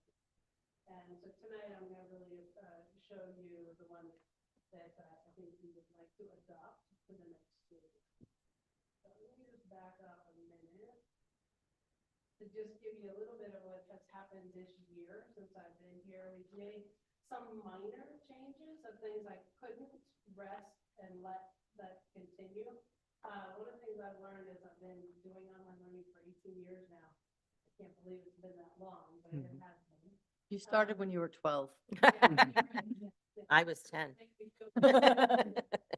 I'm not saying some of this started with Ann. And that's what I'm saying. I was 10. So some of the things that I've learned is that 24/7 asynchronous just does not work in K-12. We all know learning is social, so it has to still have that social component in on too. So I put in right away with some grace from Dr. Vitale because I said, hey, I got to change something, and I started the day teachers start. Yes. So, and the families have been great about rolling with the changes. So one of the changes was a virtual homeroom every day. Our day starts at 9 o'clock, and they're on a Google Meet, and the kids show up. They do some SEL kind of activities. Sometimes they do some IXL things. Just depends on teachers rotate what's going on. We do the general announcements, things like that going on. They talk about goal setting for the kids for daily goal setting. I also put in individual check-in, so the coaches now meet for 15 minutes with each kid one-on-one to do a weekly goal setting, problem solving, and just so that the kids can learn to be more self-directed in that. And then we added weekly live lessons because our teachers need to teach, not just grade, right? There we And go. this is Amen. not the Amen. disrespectful for what had happened before when the teachers that are there, so they were all doing the best they could with what they but we added a weekly live lesson, so at least once a week they get a live lesson and Google Meet for the content area. Now we were easy to do that K-8 because those are all full-time staff at OSA. My high schools I had to have a little bit of grace with because they're mostly Schedule B and they're teaching full-time, but they were all ready to go. So I think they were happy with the change. So some changes we made. Some other programs I added is I do monthly assemblies. Usually have a guest speaker. Dr. Vitale did one. I mean, it was just transformational for the children. I got from Rotary come one time to talk about the coin and the four statement thing. So we have different speakers each time. Dr. Kyle is going to do the April one. Now that will be impactful. So it's just kind of just fun to get together. We celebrate birthdays. We do PBIS rewards of the contests we're running, that kind of stuff there. We've done, so I also inherited that they go bowling every month. We don't go bowling every month anymore. We've done something different every month. Example, January we did an escape room. February we went to one of the area churches and volunteered time in the food bank and sorting out things for them. This month, tomorrow they're going to ESU. They're going fishing in May. So it's just very different things, not just bowling. Optional. All optional, yeah. I was actually like, it brought it up, I mean, we talk so much, but, volunteer one, I was like, I'm just gonna get any kids that want to come volunteer. That was been the highest. It always is. In our church groups, it's always the The highest. the highest, They want to help. group of It's kids like a that need, come in. It you know? was a span of, we had third graders there and I had seniors there. Yeah. So, all optional. And then we've increased opportunities for special ed. We are currently at ESASD sitting at 24% special ed. I'm very proud of that because when I came in, Mhm. that was not something that was always very inclusive. So we brought in some things, made some changes with the curriculum delivery so that we could reach our special ed.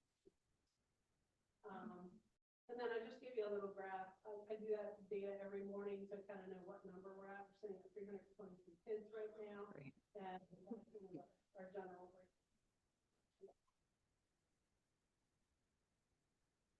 So, also throughout the year with that improvement team and with my staff meetings, we have been putting together a 3-year continuous improvement set of goals, and so that we can eventually make a plan for this.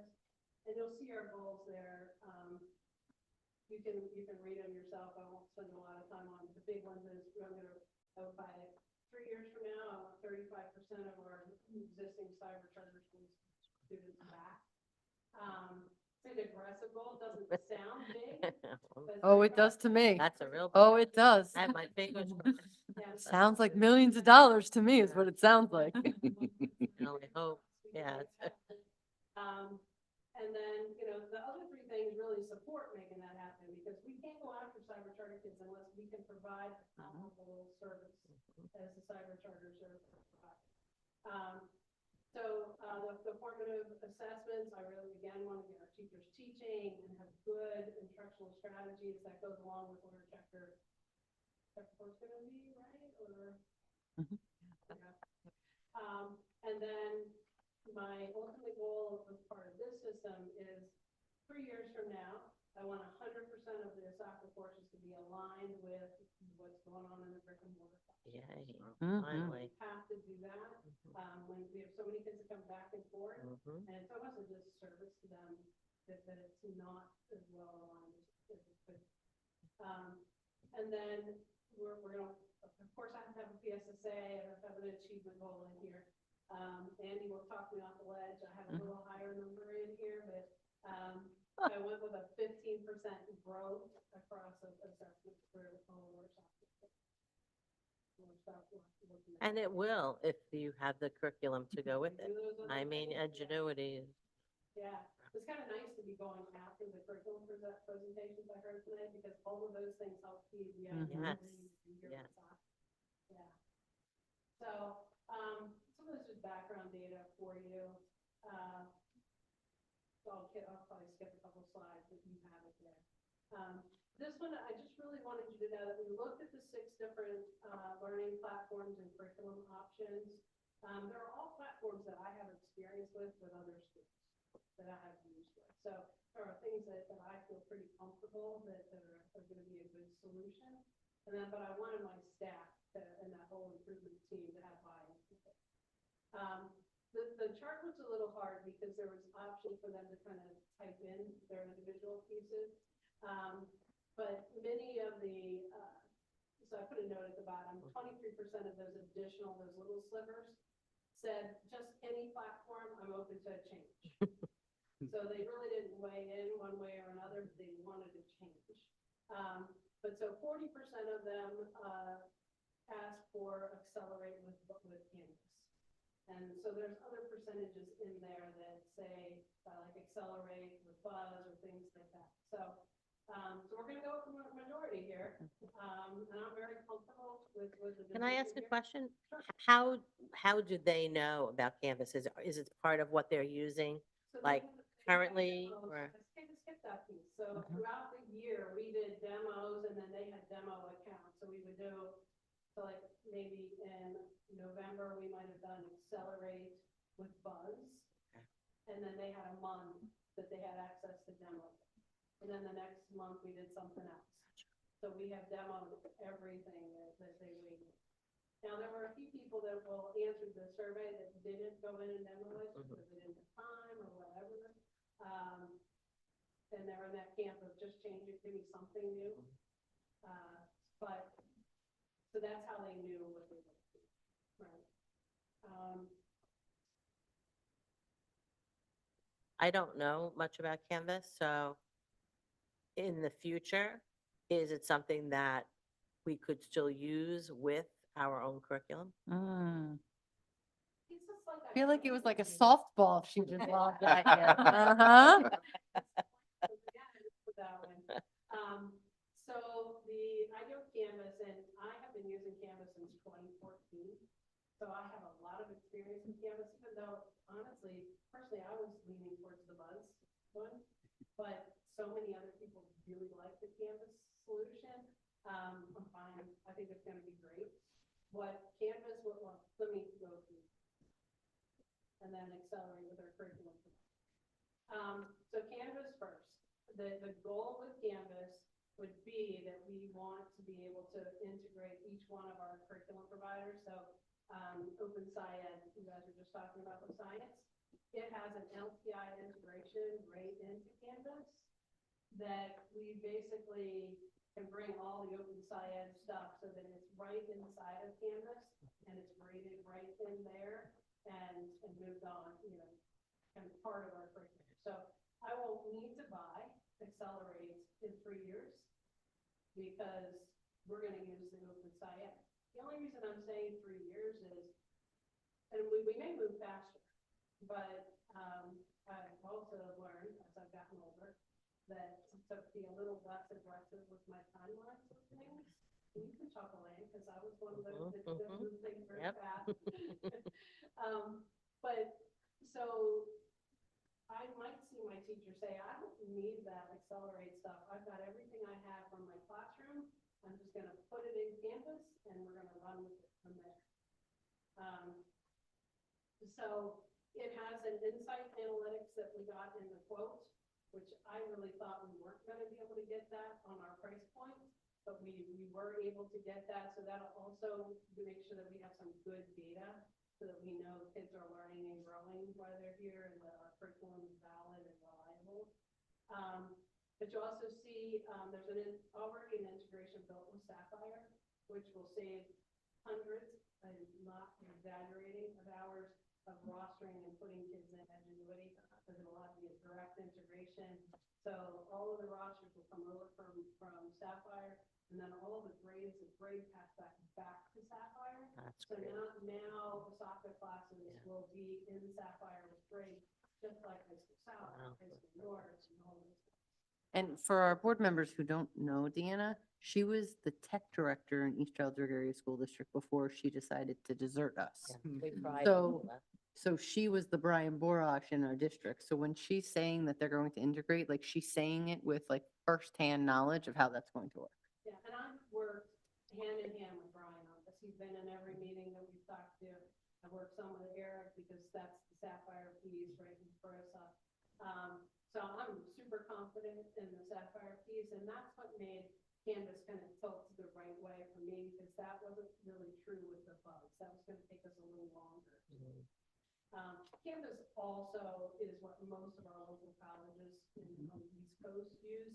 Buzz is more of a West Coast OMS. So the other ones like Nearpod, which we buy right now, with direct integration with Google Apps. We're going to have to look at turn it in. That was one of the things that we own a little bit of, but we're going to move that piece. So Discovery Ed, which we already own, that's a direct integration into here. And Puzzle, IXL, it's all direct integrations that can just replace curriculum and eventually That's great. and that's the goal. So HMH already has a huge integration with it. So and then it's like a pick and choose kind of thing of what you want to use from the textbooks. It's not like you got to use the whole program. So that's what makes me a little excited about moving with Canvas is the ability to more quickly move to district curriculum. The other thing that makes me excited is the quote that came in is at 3,800 users. Wow. Osaka's not that big. Yeah. Right? But Yeah. the difference between us buying it for 500 at Osaka or for all of our secondaries, the price was almost the same. Because you get, you all know, the power in your numbers, Yep. right? And they were just really generous. They really want us as Kind of partners. blow drying you after Um, this. So you'll be able to roster classes. See, I was looking. I think this is gonna be much better. Yeah. And I see a little bit more Can we tell Rebecca that you know, she's rosy muted? tones in there. Is that that same shampoo you talked? It I'm smells using good. the conditioner. Or can It we smells like mute the her? same exact line. It smells so good. So, Thank you. we'll be able to offer Canvas to all of our secondary teachers eventually, however we want to roll it out. So, This has so many like really positive implications for the future from like if one school offers a course and another school doesn't have enough students to offer it, how we can share, especially once we're, this is totally up and running and we're synchronous and having same schedules and all that. I mean, there's a lot like positivity lots in of this. potential. Yes, for Yeah. sure. We're maximizing potential. We are. Just saying. So, there's also like a setup, we will be able to have our own like logo and, it'll look like East Stroudsburg when they go into the Canvas implementation, which is kind of a cool thing. There's some instructional design help in there, even though I feel pretty confident in that. It's great to have some more hands for the instructional design piece. So they'll help us build a template of our courses so every course then that is sung with Sapphire will get a copy of what we think the framework should be. Eventually, those course guides that you're talking about, we can go down to that level. So if I'm Science 9 teacher, I will automatically get a Science 9 template that is the course plan because that's the course I was a couple years away from that, and eventually Yeah. that's point. And then we have 90 minutes or 90-minute sessions of virtual training in there for Canvas. And we haven't really talked about that, but I'm anticipating a train-the-trainer model to use that. So to get some experts out there and then have them roll it out to their departments or something like that. So I'm sure that Marilyn and I will talk more about what that looks like.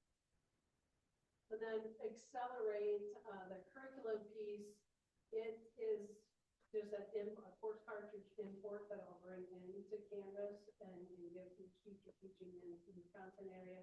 They will be able to have that granular level at lesson level, be able to edit, remove, add their own stuff, or add something from HMH or add something from IXL. I predict that's going to be the first chunk I'm going to go after is how we can use IXL more in there because it's such a versatile tool. But Accelerate will allow for all of that, and we'll be able to kind of move things around to match alignment and pacing, who teaches what when kind of thing, which wasn't a part of Edgenuity. Didn't know the teachers couldn't edit anything. I had to edit everything for them, and I was very limited what they could edit. And once this class started, they couldn't edit anything. And to me, that's like, how can you teach a class and not be able to edit pacing? I've heard the teachers here from talk about that. Different classes move at different paces, and I need to be able to edit. So that's all things that Accelerate and also does some leveling for readability in there. That's good. So that our special ed learners, we can move the readability down a level that they get the same. Yeah. So Excuse me one second. So Sure. if all secondary teachers have access to this, could they do that with the text that they're using in terms of the readability? Yes. like if they're, you know, if you're, if you're soft, if you're soft. That's group. accelerate, not Accelerate, Canvas. not in Canvas. Okay. Yeah, but there's still things we can talk about, right? Mhm. So, yeah, that's the accelerate curriculum. So the other thing that happened with the accelerate curriculum, they gave us a site license for 6 through 12. So honestly, the accelerate curriculum, those modules, however, if people wanted to use them as resources, they have access to it, all 6 through 12. Now, not for my elementary program, and because it was so small, still the elementary program, it didn't make sense for me to try to go after a site license. But we did go after a site license for 6 through 12. Mhm. So just extra to have there, and we can see, you know, where that goes with the curriculum. How is this curriculum different? Obviously, we're thinking it's better than Ingenuity, like just in terms of the content itself, I guess I'm asking. So the content itself is better aligned to PA Okay. than Ingenuity is. The teachers, many of them actually dug deep into it and looked at the alignments. I have like stacks of notes from the teachers. They got pretty crazy with this one. And we looked at Strong Mind, who was another curriculum provider, which were, they were pretty close. And it was, honestly, Strong Mind was $350 a student. That's prices them out of that. Mhm. You know, I think Right. but they were really behind this. I leaned on the teachers for this, not myself, because no way I can know what all the curriculums are here. And they felt pretty confident in it. Now, my previous school districts, my kids did very well with it. Mhm. So we saw gains, instructional gains and growth in it, but can't tell you that every kid was, oh, my kids are proficient. Of course, yeah. But But that's where you get your 15% growth Mhm. thought Yeah. from. That's what we're gonna get growth, because Right. I'm gonna get, there's gonna be more aligned to Yeah. the PA standards. Mhm. But, and I'm also hoping that teachers aren't gonna use it out of the box. Right. They're gonna make their courses, Mhm. and that's where I'm looking. Right. So my overall curriculum costs are about 115. Again, I got them to promise me that number for 3 years. So the contract is a flat, no increase for 3 years. I got that on Canvas too. Because in 3 years, I feel like we'll really know where we're going. Right. And hopefully I don't need to renew this. Yes, I agree. So overall, here's my numbers. It's a bigger number than I hoped to bring to you, but I feel like it's reasonable. The current budget that's out and given for my entire budget for Osaka is that 148.8, and why is there more numbers than? I just caught that. I think that one doesn't belong there. Was no, that- It's the same old. Was thing. that wishful thinking that you had 1.4? Well, my math teacher didn't catch that. Right. I didn't even know That's a this was up here, so yeah, don't pay attention to that one in every column, that's wrong. So if I find nothing else for Osaka, we don't spend any other money, I'm still $15,715 over budget to be able to do this. That's one student coming back from a charter. Yeah, sure. It's only one student. You get one student back and you're Yeah, ahead. but if I lose 20, but That's not what we're talking about. We're talking about paying them back. Or we did gain, 10 back this year. You but, did get 10 back this year. Yeah. And a so- lot of the students, because when we look at our enrollment numbers, cyber charter is higher than what it was this time last year. However, as I dug in, it is not students leaving our district. It's actually students moving into our school district, and they were already enrolled in a cyber charter and they've just continued. So we have not lost students in that direction. It's new residents who are already established. You're welcome. Mhm.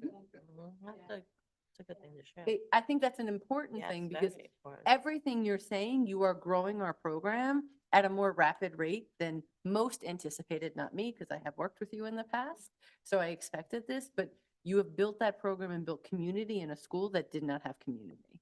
And this is just 15,000 is one kid. It's one kid, Regular.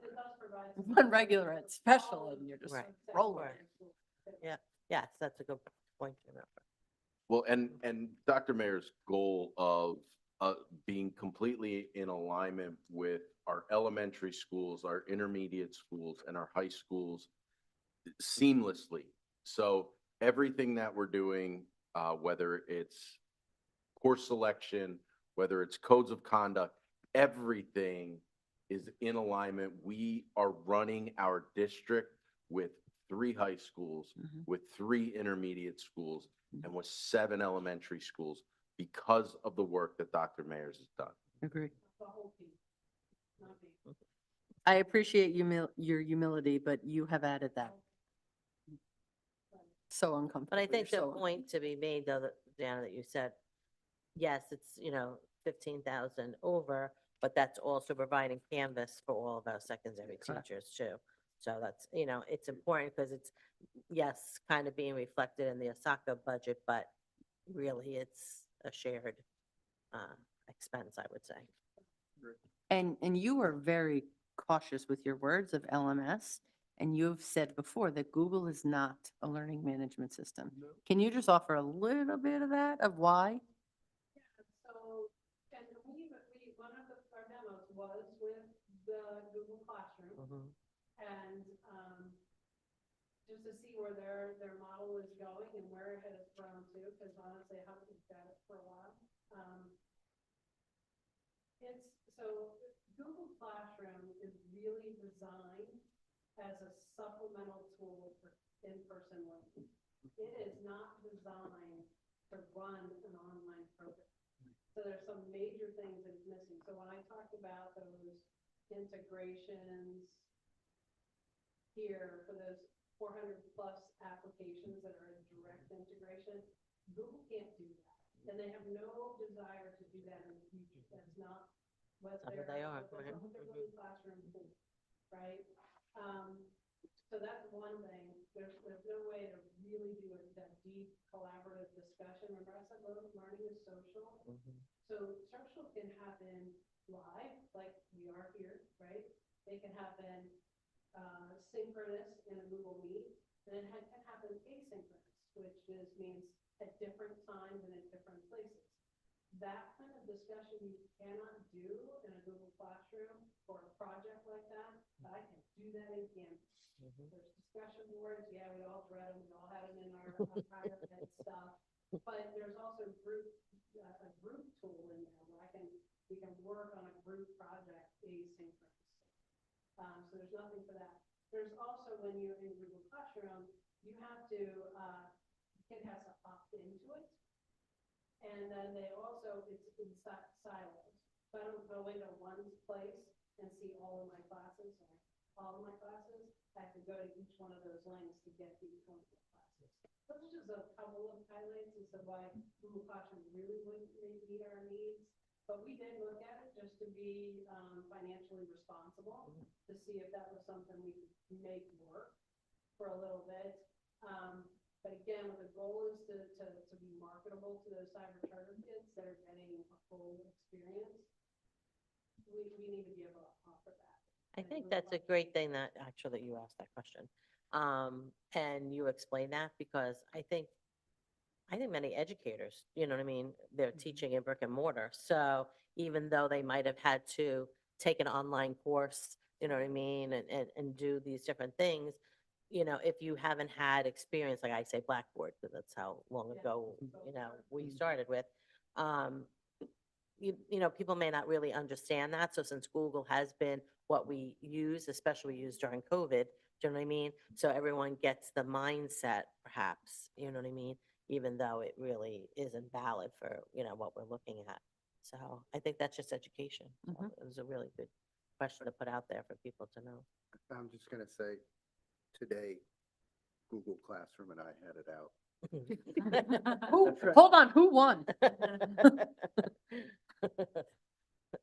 Trying to integrate into our scoring system, and it was just like, I had my co-teacher with me, and she's like, well, it didn't change on my end. I'm like, but it changed over here. And I'm like, well, do it again.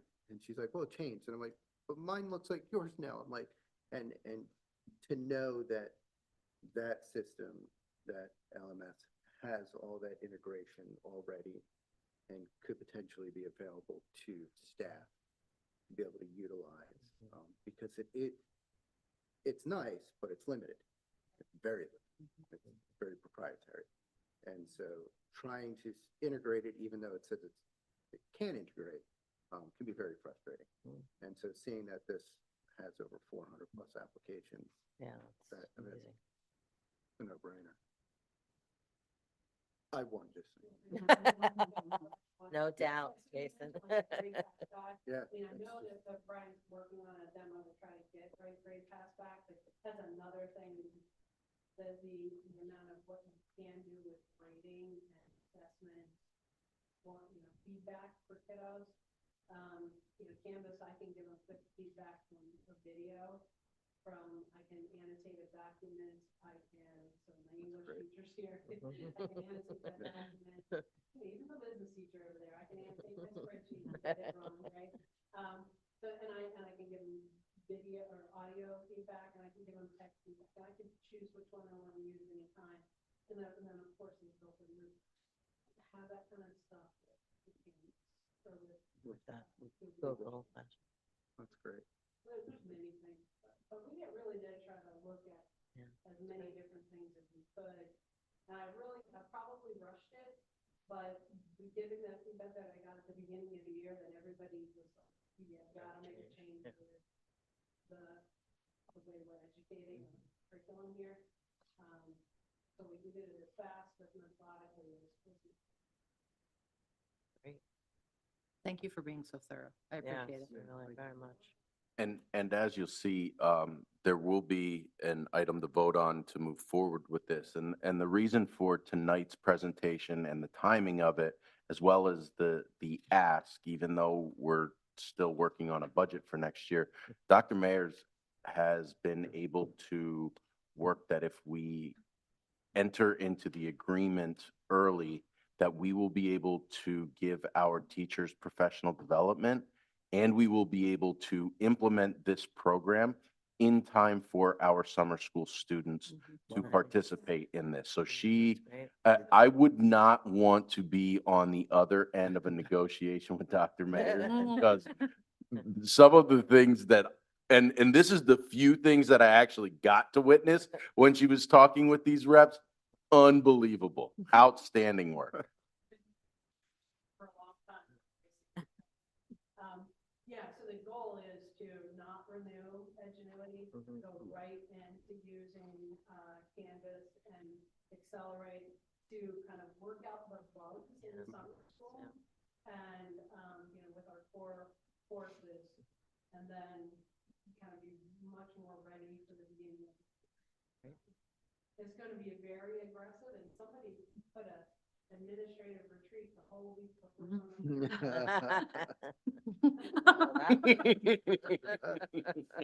I mean, to be clear, I was trying, when we did it last year in July, they told me that it was too late in the summer. You're gonna have so much fun that week. I'm just saying. Right? You'll probably catch me multitasking more than once. Mhm.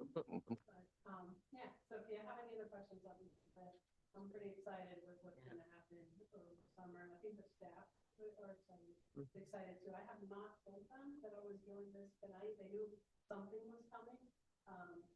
But with Andy's blessing, I'll go ahead and start to tell the staff tomorrow that was the purpose. Awesome. Excellent. Thank you. Thank you. Very much. Appreciate it. Thanks. Please go home. Please. Have a good night. Thank you. Thanks again, Deanna. All right, so we're going to move on to our EPR newsletter. So we had a jam-packed month, and I know we weren't in last month. At the committee's request, and I don't know if you realize, we actually pushed out the newsletter to all of our stakeholders. So with that being said, and with the fact that all of our stakeholders in the district have had the opportunity to get and to read the newsletter. Does anyone have any questions, or are you looking for any clarifying points on some of the many, many items that we included into the newsletter this month? I thought it was wonderful, and I am thrilled that we are pushing it out to everyone because you do great work, and why wouldn't we want to share that with everyone? You know, parents, Absolutely. students, teachers, you know, I mean, you don't, when you live in your own little world, you know, you don't necessarily see what's happening in the rest of the district. So this really gives, you know, a nice summary of different events that are happening. And I'm thrilled that it's getting out there to everyone to see. And I mean, and when you look at this, how can you not, you know, sit at these meetings and say, you know, thanks so much to all of our teachers for all that they do. You know what I mean? Like, you know, during class, after school, you know, I mean, it's just, you know, it's just so much that's going on. So thank you. Absolutely. All right. Anybody else have anything on that? No. Okay, then we're going to move on to differentiated supervision plan. Yep, so you have a hard copy of this, and it's also linked in the agenda. So this was a project that went on for a few months, and the original assignment was to work on the differentiated supervision plan. There were different things out there depending on the building, depending on what teachers had heard they could do. But as we worked on this, I realized that I think what would be most helpful to teachers is to have a comprehensive evaluation plan. And I know even when I was a teacher, I was many, many years in before I understood exactly what went into a teacher evaluation. So that it became the teacher evaluation and growth plan. If you look on page 2, that was the committee that worked on it. So each person on this committee contributed a part to this, and we all met a couple times to go over it. So I'm really grateful to all of these people, and you can see that there's a variety of people on there as well. So on page 3, it was just that overview of how am I evaluated as a professional? And we kind of worked through that. I thought it would be a good opportunity to give definitions of things like walkthrough, anecdotal notes. Teachers might not be used to putting in anecdotal notes for themselves. We're encouraging them to do that, to contribute just to their overall picture as a professional. We administrators, and even at the central level, we put in anecdotal notes for the teachers, like the teachers you saw tonight. That will appear in their file as well. So just kind of going through what these things are in case they don't know. I think that's, I mean, the only time we were ever encouraged to do that was like for that particular, like if it was an observation or if that was your project, you know what I mean? Those kinds of things, but never like throughout the whole year, just. Right. We actually because I think that's mandated great. that every faculty meeting, 5 minutes be, the first 5 minutes of every faculty meeting is time for our teachers to reflect and submit their own anecdotal note of something that they're proud of in the month before. That's wonderful. And it just goes along with the entire theme of teachers having ownership Yeah, and yeah, that's authority. Yeah. And really, it should be a portfolio of their Yeah. work. Yes. Not a once and done Right, observation. exactly. Page 4 is the SPM. So that's kind of explained there as well, just to reinforce the message that went out in the beginning of the year.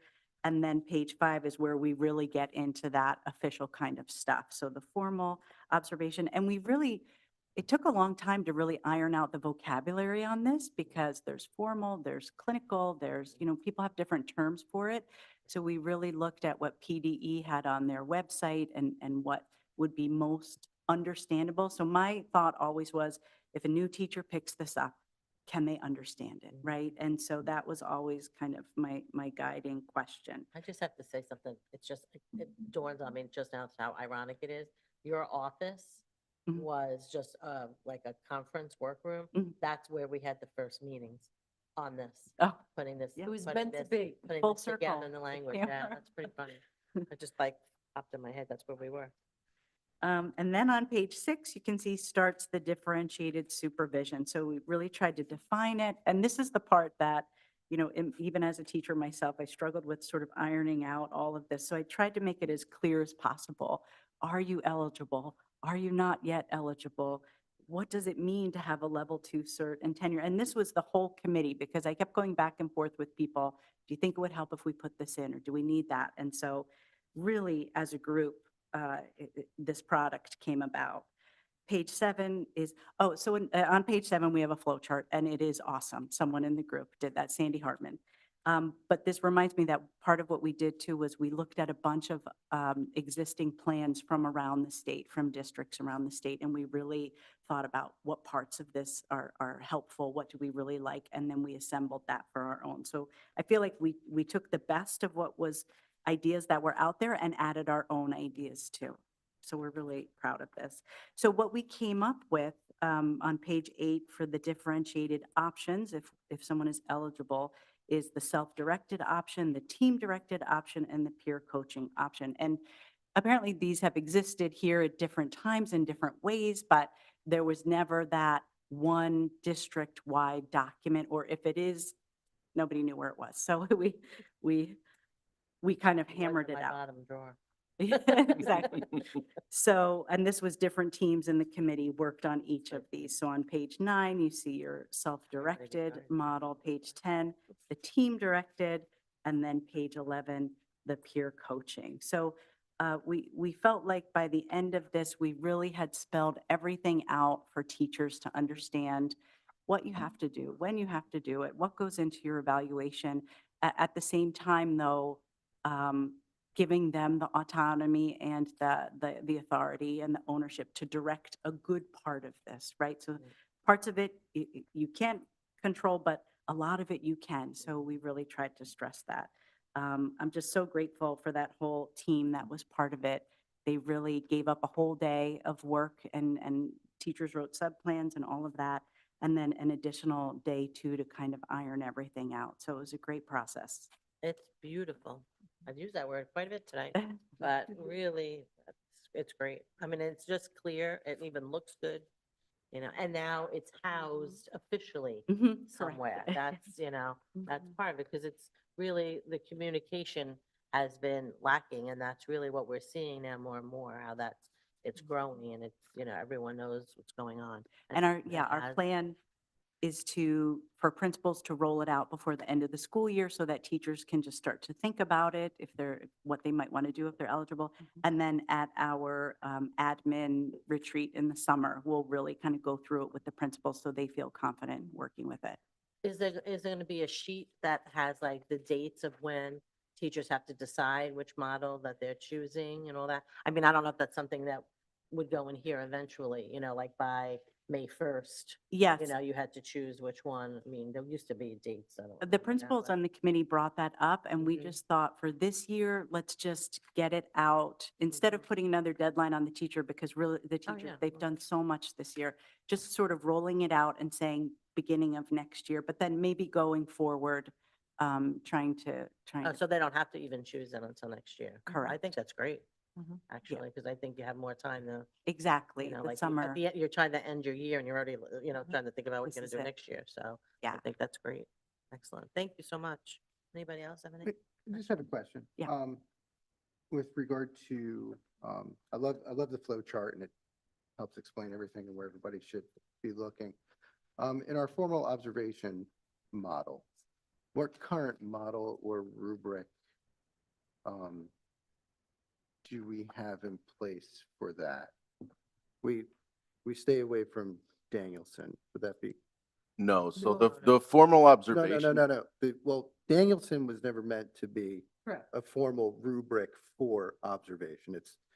And as you have it mentioned in here, it's, you know, for professional development and growth and responsibility, which makes sense. I was just curious to what, when you get a formal observation, because some districts will just take Danielson, they'll give it the 4 pieces, and satisfactory and, you know, so forth, and then say, okay, you fell within Danielson's, you know, group A or group 1 and 2 and 3 and 4, and then this is where we go.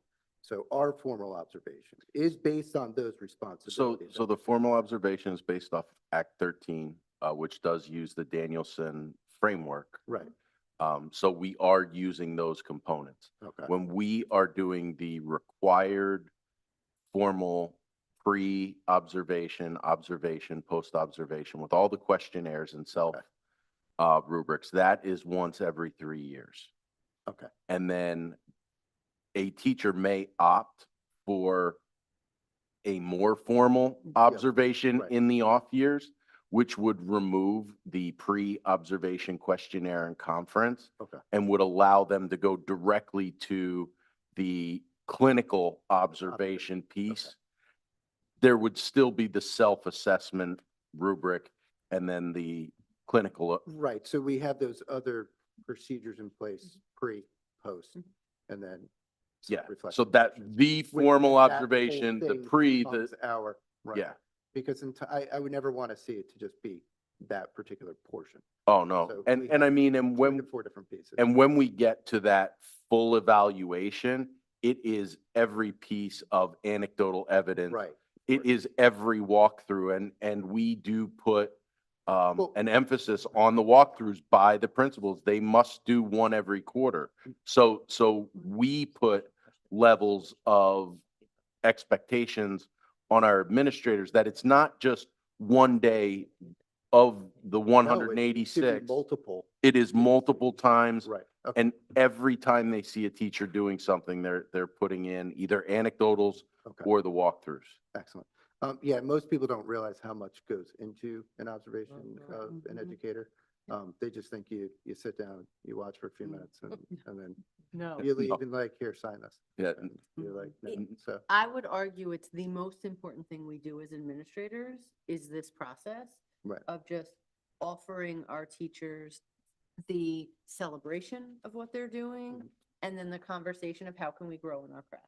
So to me, this is really the most important thing, and Marilyn has done a wonderful collaborative process. Right, and I putting love how you together. put it together to say, okay, we're gonna take all of this, put it together and, have continuity across Yeah. which is something that we've seen a lot in the last, Yes. we didn't see So before. nice to see Yeah. continuity and Very much. and it's Thank you, thank you. communication. Yeah. All these things. Okay, I think we're on to letter F, the Yes. elementary And trimester communication. And so you sent that the to us. committee had asked when we did the presentation last meeting, how we are going to communicate out the elementary trimesters moving forward. I won't steal Ms. Pullmounter's thunder, but she was the one that put pen to paper and made this communication happen. So with that, I'll just turn it over to her. So as you see, we had that communication go out tonight. We wanted it to be timely with the third quarter report cards. So at 3 o'clock, we did, Eric's office did a connect at home to our families to just inform them of what the trimesters will look like next year and gave them an idea of the date. So if they are planning for their family vacation or kind of where things are or when breaks are, the district calendar's out there. Now they know when the semester dates are, the quarter dates are as well. Mhm. Excellent. Thank you. Perfect. Okay, we're moving on to public participation, limited to comments on the agenda. Is there anyone online? Nope. Okay, then we can move on. I need a motion for recommendation to purchase Canvas and Accelerate Learning as educational programs for Osaka. So moved. Any discussion? All in favor? Aye. Aye. Okay, and next meeting is Thursday, May 7th, 5:30, here or on Zoom. And I need a motion to adjourn. I just want to Oh, add something. good. I Let me- apologize. no, I know no. everybody's hungry. I was just thinking about this before. A little more than a year ago when we were sitting here and I kind of equate everything that's gone on to like, I don't know if you remember that terrible picture. Well, some of us are a little too old or young for it. The little kid with the bowl of spaghetti over his head and it was Yeah. all over the place, right? I feel like that's what you walked into and you were told, clean it all up, dry it all out and put it back in the box. Because that's how I felt like curriculum was when we started. Nobody, when we had things that had been out 20 25 years and trying to get all that in order and do it in such a short period of time. Amazing. Yeah, And I assume we're saving the best for last. Curriculum. Next year. So, it's coming soon. But no, I mean, I can't The commend you. conversations have started. Yeah, your staff and, all the teachers who have done everything to get us to where just sitting last year talking about steals. I was Mhm. going, oh my goodness. And it's amazing. So it couldn't give you enough.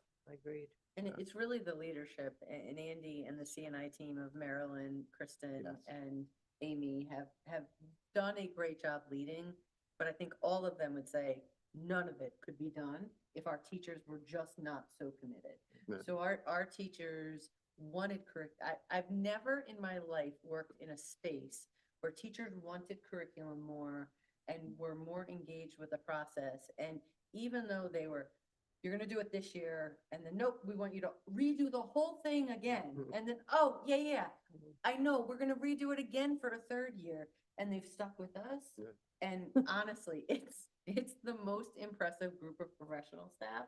So I don't wanna say it makes their job easy, but it certainly helps them, because everybody is committed to curriculum.